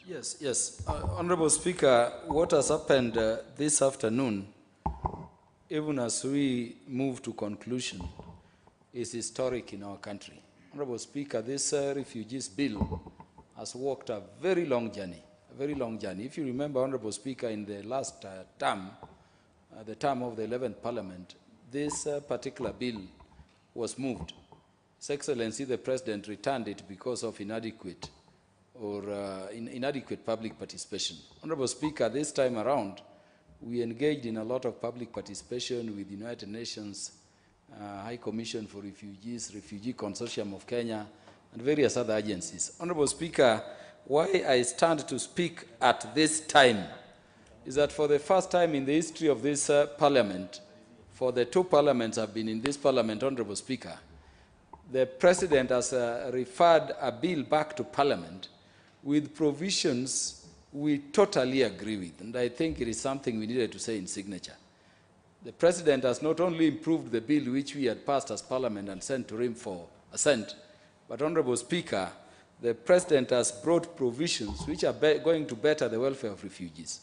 The refugees in Kenya, whether they be Dadaab, whether they be in Kakuma, whether integrated, can now not only work within Kenya because of this intervention by the President, but also across the East African community. Honorable Speaker, this is a great one. But two, we are saying in terms of the purchases, in terms of sustaining the refugees, Honorable Speaker, it is going to be focused on our goods. It's a great thing. I would pray that we expedite the remaining processes. And my pleasure, Honorable Speaker, is that following the passage of this, which I would urge my colleagues to support, I think we are going to occupy a very special place in matters human rights and refugees protection, both within the region and across the country. And I congratulate the President for a well-thought intervention by way of this memorandum. I thank you, Honorable Speaker. And the Chair. The Chair is doing great. And the Majority Leader has the move. The Honorable Undo. Honorable Speaker, allow me to make a comment on the tax appeal. The Honorable Undo, we are not there. Oh, okay, thank you. We are not there. The Honorable Pukose? He's not in, but he had shown interest. The Honorable member at the back there, is that the Honorable Masara? Yeah, the Honorable Masara, proceed. Thank you, Mr. Speaker. Mr. Speaker, I'm a very happy man today. For the first time in the history since I joined this Parliament, my committee has done a real job.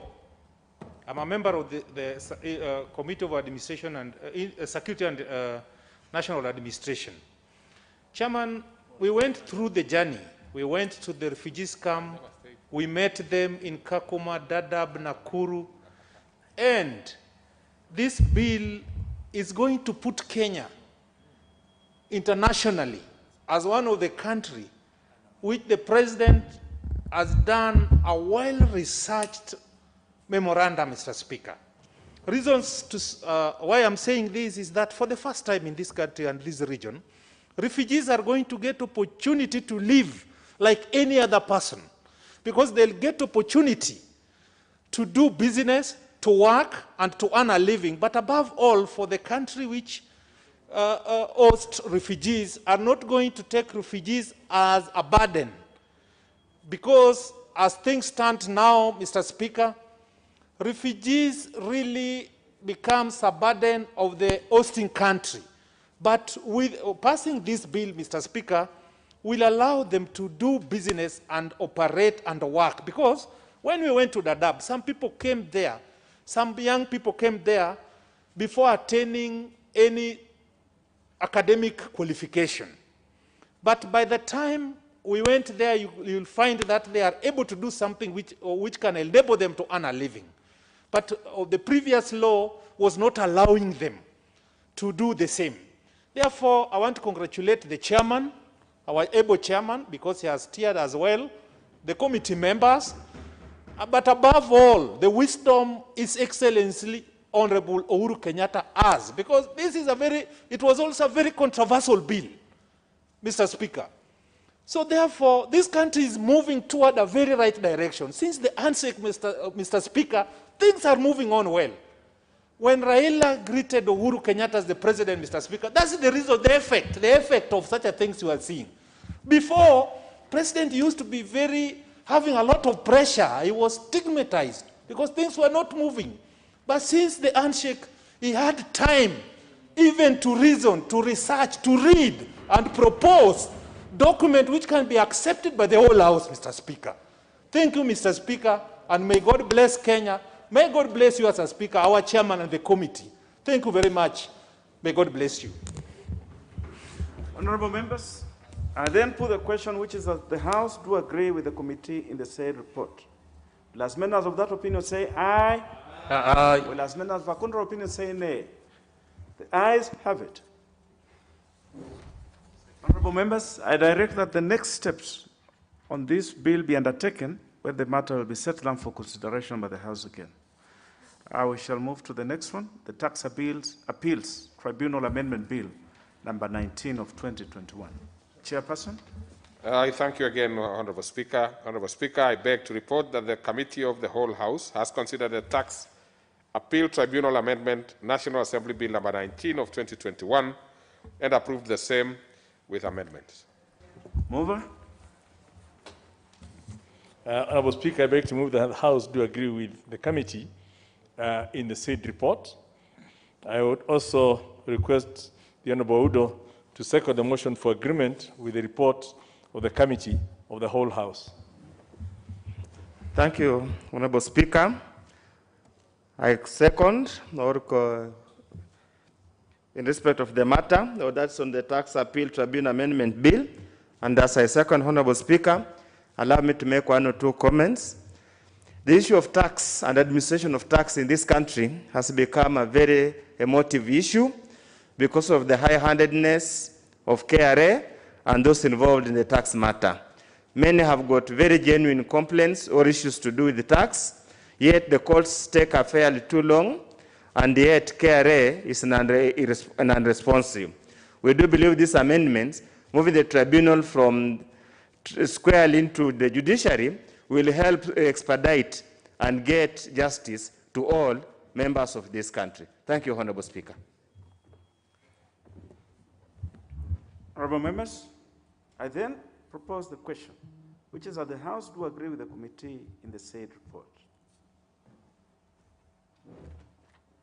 The Honorable Kaluma.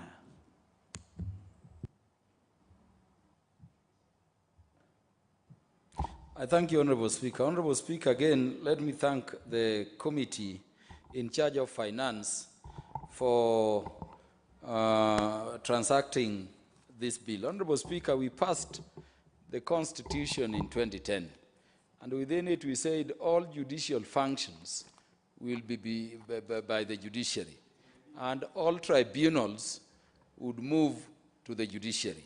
And this has overstayed. The fact of the matter is that we want some judicial independence in the decisions being made by such tribunals. So that even if it is dealing with taxes, we don't want a tribunal which is under the executive choosing who to favor and who not to favor, who to pursue and who not to pursue. With this thing going to the judiciary, I know there will be impartial, dispute resolution around taxes in a manner that will save these monies we possibly could have been losing. But Honorable Speaker, while appreciating the majority leader for bringing this particular bill, to bring this critical tribunal under the judiciary as the others are, Honorable Speaker, may I request the majority leader also to look at the system of courts we call the court martial. Because, Honorable Speaker, previously that was a peer review mechanism. Despite our constitution saying that the court martial is one of the 3 subordinate courts we have, Honorable Speaker, you still have officers, non-judicial officers presiding over the court, and the person, Honorable Speaker, called judge advocate, merely advising them as they decide. And they decide as they want. So that we have a lot of injustices still being pervaded by our court martials across the country. Honorable Speaker, as we commend, the majority leader would request him to look at that also. And we support that this one progresses to the next level. I thank you, Honorable Speaker. The Honorable Kaluma, very well spoken. We must have a very clear system where decisions can be made and the principles of stare decisis can be developed in this jurisprudence for tax matters in this country. The Honorable Shadrach Mose, member for Kitutu Masaba.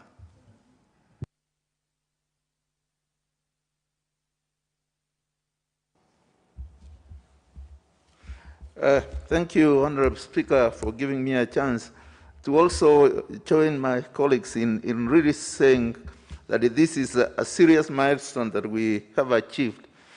Honorable Speaker, I think moving the tribunal to the judiciary is one of the landmark decisions that has been made. As you would appreciate, Honorable Speaker, is that in a number of occasions, there are a lot of procrastinations and the bureaucracies that actually have been hanging around the tribunals. And more particularly, this particular tribunal that deals with taxes. It is going to actually assist a lot in the expeditious disposal of many of these tax matters that have actually been delaying in tribunals that in a number of administration are really skewed, are always, like waiting to hear which direction they want to take. But now with the alignment of these tribunals to the judiciary, I am sure that we are going to see expeditious disposal and the determination of matters. I really herald this kind of achievement that we have attained today. Thank you, Honorable Speaker. Honorable members, allow me then to put a question, which is that the House do agree with the committee in the said report. Will as many as of that opinion say aye? Aye. Will as many as of a contrary opinion say nay? The ayes have it. Honorable members, I direct that the third reading in this regard be undertaken when this matter will be set down again on the order paper for consideration, and direct that we move on to the next business on the order paper.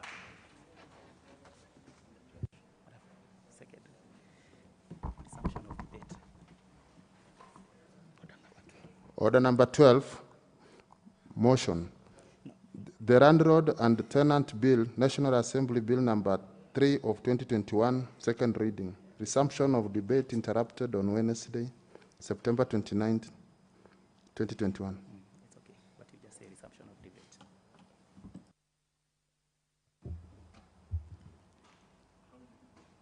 The Honorable Shadrach Mose, member for Kitutu Masaba.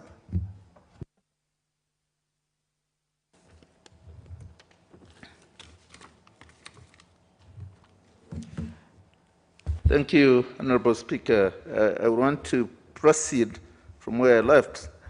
That, Honorable Speaker, the Landlord and Tenants Bill this is, again, as I said, one of the serious milestones, the Honorable Speaker, that we have achieved by way of this bill. Honorable Speaker, the bill seeks to introduce a legal framework which balances the interest of landlords vis-a-vis tenants. And the Honorable Speaker, I'm sure you are aware that there has been a lot of confusion in this area. And more particularly, Honorable Speaker, that the landlord, I could say, have actually been very draconian in the way they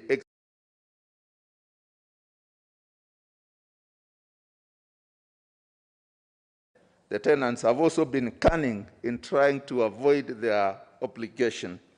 But this particular bill, Honorable Speaker, balances the interest of both parties.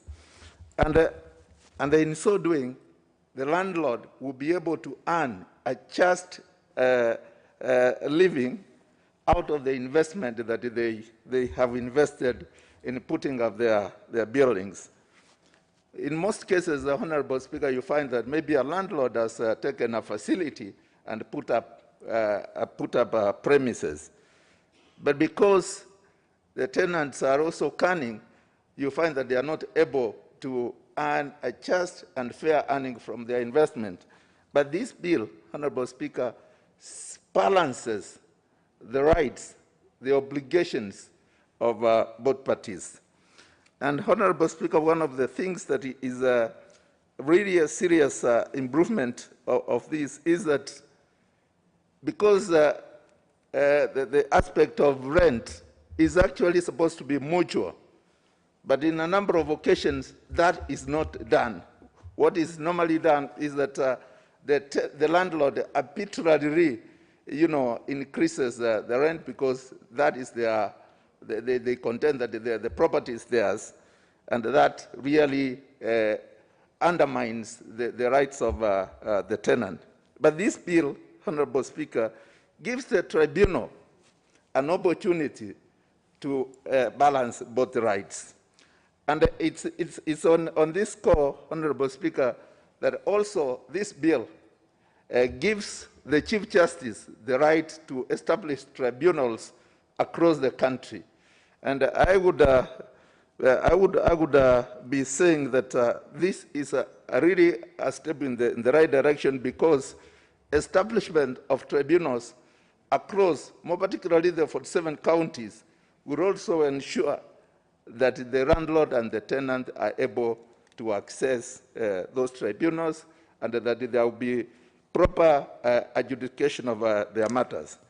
Honorable Speaker, I have also seen in the Act that the tribunal has been empowered to deal with the issues of illegal and arbitrary evictions. In fact, they've been empowered. What I used to see previously was that the landlord could arbitrarily, throw out the tenant from their premises. And at the moment the tenant moved to the tribunal, they would be told the tribunal has no powers to reinstate you. But in this particular bill, I am seeing a bill that now gives the tribunal the powers to reinstate a tenant where the eviction has been unfair. Honorable Speaker, there are general good issues that have actually come up, that the tribunal would also have the right to determine what is fair rent. They would also have the right to deal with the increase of rent, increase or decrease. The issue of the notice of termination of tenancy has also been addressed in this bill. There is also the issue of subletting, or the issue of assigning some premises. Honorable Speaker, you realize that many tenants in this country take tenancy and they actually sublet. And in that circumstance, you find that the tenant who has sublet from the main tenant is actually not protected. But this bill stamps authority in also dealing with some of those issues. Honorable Speaker, we have also seen in this bill where now the landlord is actually required to keep records of the tenancy, of the payment of rent, so that once an issue arises, Honorable Speaker, you find that it's easier to be able to determine those issues because they are well documented and they are well recorded. Unlike in the past, where the landlord was not obligated to do that. Honorable Speaker, this is therefore a clear improvement from what usually used to happen, particularly also on the issue of distress for rent and the way the auctioneers used to behave. I mean, they were hooligans. They would just come up with all sorts of ways and, means and maneuvers of getting a tenant out of their tenancy. But with this bill, coming into effect, those will be issues of the past, and that sector, the housing sector, Honorable Speaker, in this country, really needs that we rein on it, we improve, so that it's very clear and we do not have very unethical and unorthodox means of dealing with the tenants, more particularly the tenants who are, the cadre that is normally threatened. With that, Honorable Speaker, I support. Very well. The Honorable Oundo Ojiambo, member for Funyola. Thank you, Honorable Speaker, for giving me this opportunity to contribute on this matter. Honorable Speaker, let me go on record. I've spent almost 30 or so donkey years administering the various legislation in this particular field. So it's an area that I'm extremely conversant, and I know the challenges that have been there before that led to this particular bill in the House today. Honorable Speaker, for record purposes, the idea to collapse the various bills, various acts dealing with the relationship between the landlord and the tenant has been on the table since early 1990s. All along, we have had the Districts for Rent Act, the Rent Restriction Act, Landlord and Tenant Shops, Hotels and Catering Establishment Act that have generally set the tone or determine the relationship between the landlord and the tenant. Honorable Speaker, a relationship always arises between a tenant and a landlord. And this more so, a landlord is an investor who has invested in a property, was invested in an asset for the sole purposes of getting returns.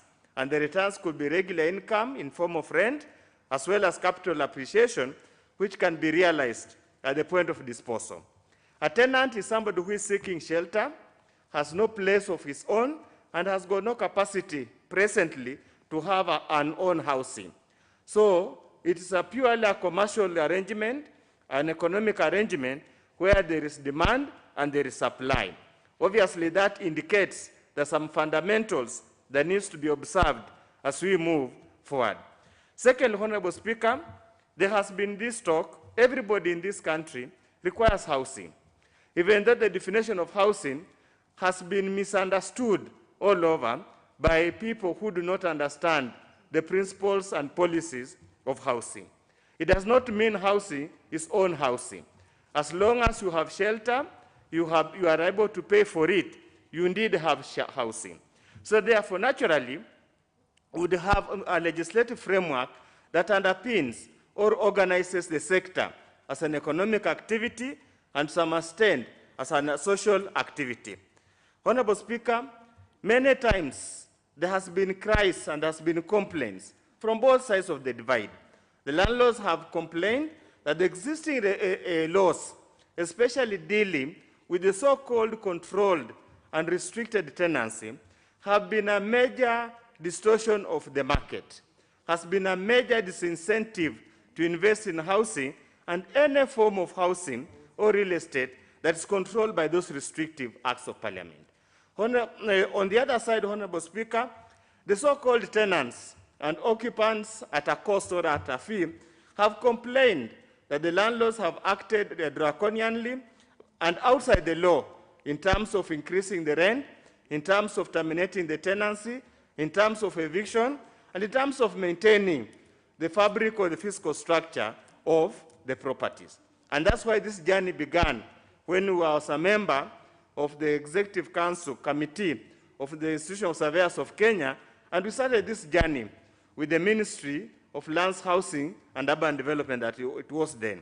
I'm happy we have culminated into a combined bill that seeks, in clause 65, to repeal the various bills I've referred to, but luckily enough, they preserve all the matters before the relevant tribunals for the purpose, for the time being.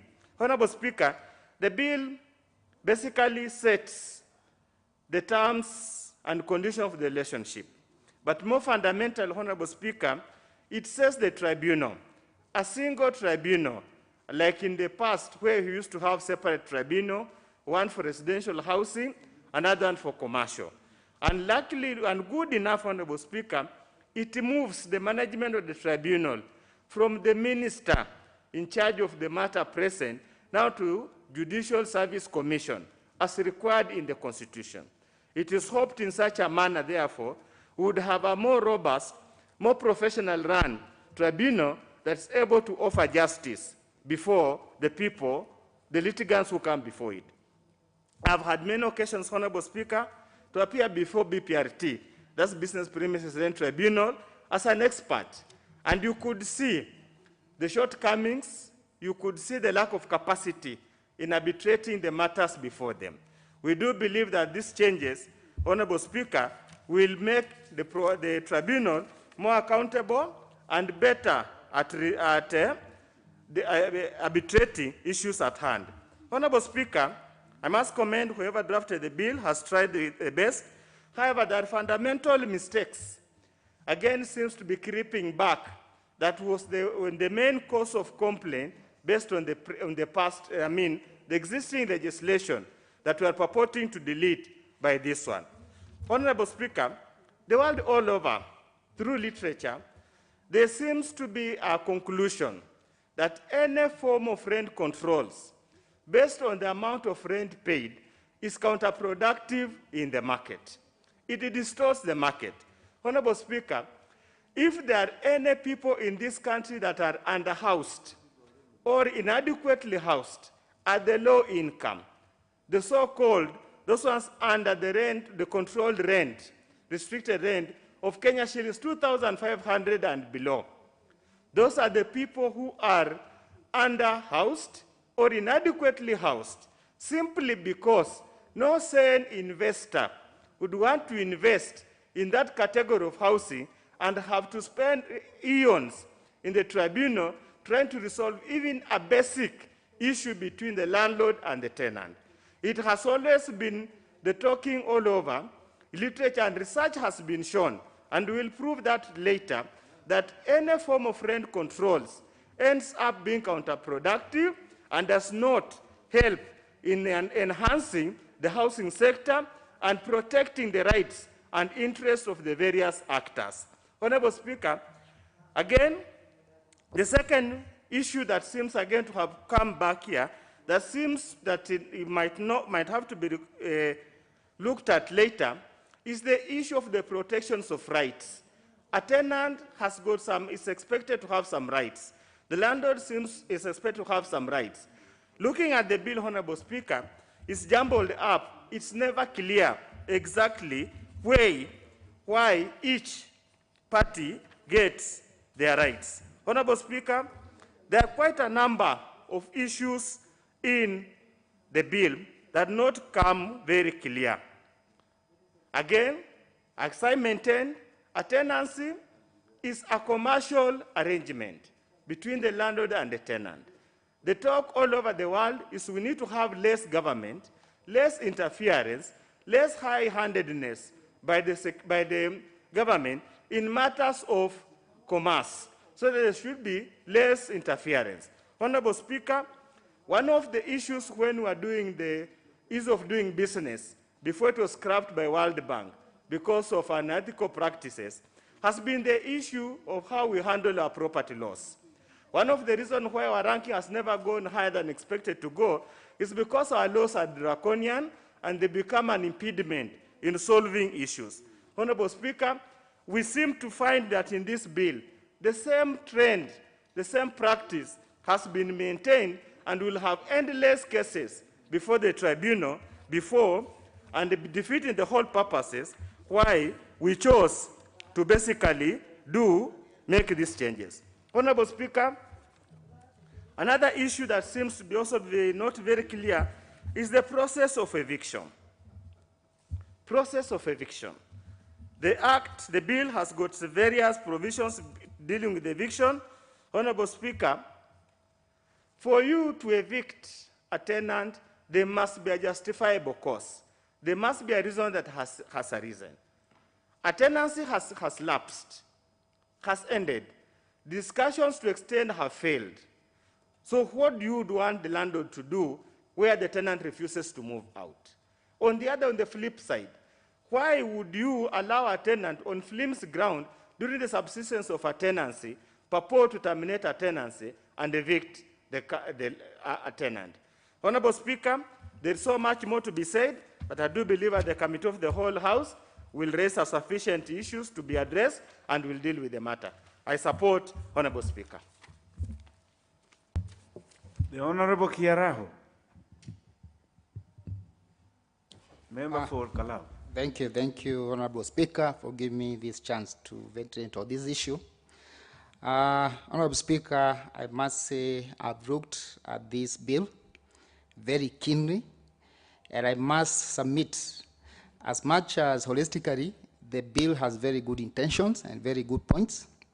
I have identified some gray areas which require some streamlining. Honorable Speaker, as the bill seeks to consolidate all the laws on residential and commercial tenancies and to ensure regulation of the sector in Kenya, and more so, to introduce a legal framework which balances the interests of the landlords and tenants aimed at promoting the sustainable growth of the sector, of the rental sector in Kenya. Honorable Speaker, some of the issues I have identified as I went through the bill, which require to be looked into, and as you are talking, just as the immediate former speaker mentioned, there are some areas which need to be relooked. And as we are talking, I'm in the process of coming up with some amendments, which I will introduce as we go to the third reading. And just to mention a few, Honorable Speaker, one area I found to be a little bit confusing and contradicting is this issue of termination of tenancy without reference to the tribunal, whereby it states the landlord has given that a landlord shall be entitled to terminate a tenancy without reference to the tribunal upon the following grounds. One, that is section 25, subclause A, the landlord has given prior notice of not less than 24 months in the case of business premises and not less than 12 months in the case of residential premises. Honorable Speaker, I stand to be corrected because I know most of the residential leases as it stands, actually most of them, they go for 1 year, renewable, depending on the mutual agreement between the tenant and the landlord. And when you say that for you to evict, say, to terminate a tenancy, say a residential tenancy, we are talking of 12 months. That by itself, there is actually, it is contradicting. I feel, in my opinion, Honorable Speaker, the 24 and 12 months termination notice by the landlord for commercial and residential tenants is too long. And on my view, it should be reduced to 3 months for residential and 6 months for commercial. On the same note, I feel in section 32, subclause 2, whereby it states the landlord should be at liberty, I feel the landlord should be at liberty to allow or decline any subletting request without giving reasons. This is one of the areas with a lot of disputes, and these issues of subletting should be scrapped from the bill. If you look at the section 58, whereby the landlord, I feel the landlord should be allowed to use the services of a debt collector, auctioneer, to recover any outstanding rent arrears without seeking approval from the tribunal. As Honorable Uda said, I think in the 90s, there is a commission which had been constituted, which was looking at the Distress Act, and I think they came up with a very well thought document. And in my view, Honorable Speaker, for us, even at committee level, and the other people who have contributed as we are coming up with this bill, I feel we should not water down what has been achieved their area. This is one very sensitive area, and since the main objective is actually to come up with a well-harmonized document which will protect both the landlords and the tenants, I do feel some of these issues, they need to be looked at in a very sober manner. If need be, even if it's input of professionals, if at all we have not achieved what exactly we are looking at. But this is one area we cannot just afford to jump into, because it can be actually a recipe of chaos. If we look at some of the issues in the bill, Mr. Speaker, sir, we look at the issue of timelines of dispute resolution by the tribunal. Section 7 of the bill states that the tribunal must determine a dispute within 3 months, failing which the chairperson shall record the reasons and immediately fix a date. Even with the best intentions, Mr. Speaker, the dispute resolution process can be dragged out of parties, resulting into losses and inconveniences, and once parties intentionally breaking the law as the required process is ineffective. Suggestion is to provide a maximum of 45 days within which disputes must be resolved with the following time frame. An applicant to lodge a dispute together with supporting evidence on day 1, a respondent to provide its response within 14 days, and tribunal to make a determination within 14 days. This totals to 35 days and therefore leaves a buffer of additional 10 days within the maximum prescribed 45 days. On the same note, on the issue of timeline of dispute resolution by tribunal, because this is very key and very important, considering for the developers who have put up these units, let's all take into consideration they have put in money, and some of them probably they are paying mortgages. So the sooner these disputes are resolved, the better for the parties concerned. As I was saying in section 45, there is no defined timeline for provision of a variation under section 45 of the bill, which can lengthen the process to the disadvantage of both the landlord and the tenant.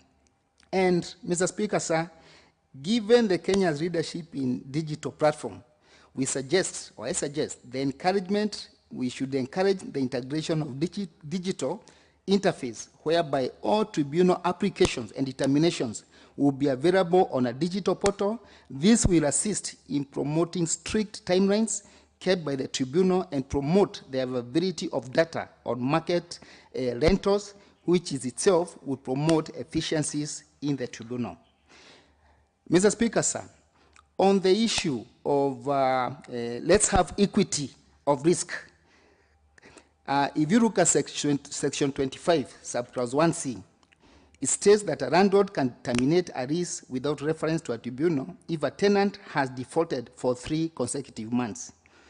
We suggest that the period after which a landlord can terminate a lease without reference to the tribunal should be linked to the period of security deposit held by the landlord. So, for example, if a landlord holds 3 months security deposit, then the landlord needs to wait for a 3-month period of rent default prior to terminating the lease.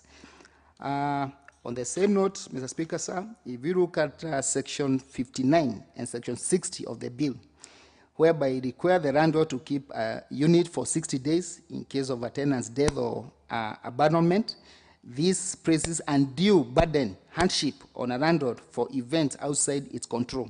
We suggest, or I suggest, a period of 30 days in case of death of a tenant and 15 days in case of abandonment of goods by a tenant.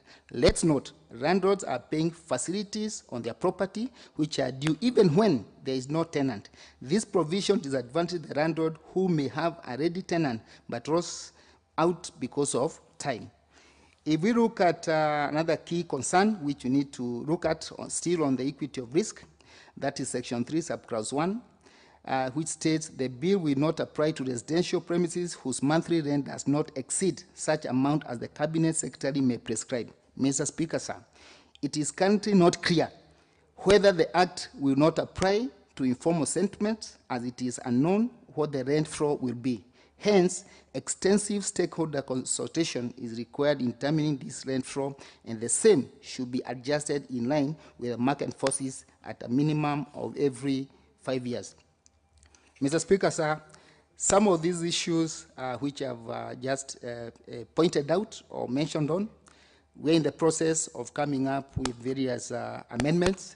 And as Honorable Oda just said, that even he has noticed there are quite a number of grades which need to be relooked. I actually would request probably we join forces with other people personally, probably who have felt or found areas which need to be streamlined. And I believe if we do so, we end up coming up with a very clean document which will be good for all of us. Thank you very much, Mr. Speaker, sir. Thank you.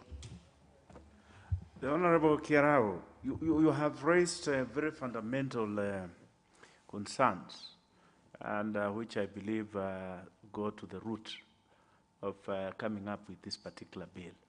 I think your last comment goes to that probably you should link up with the Honorable Undo and approach the leader of majority so that we come up with a law that will be protecting capital in this country, and at the same time protecting the underprivileged who cannot afford to put up their own shelters in this country. But we should not do it at the expense of those who have invested to punish them unduly. So I think this is an area that needs some polishing, and you have spoken well to it. And I urge you and the Honorable Undo that to be useful to this country in that regard, so that we can polish up those areas and come up with a law that will be useful to all of us in this area. Honorable members.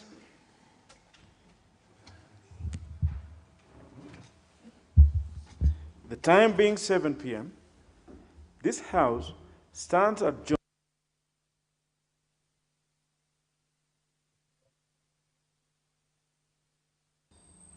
until Wednesday, 6th October 2021 at 9:30 a.m.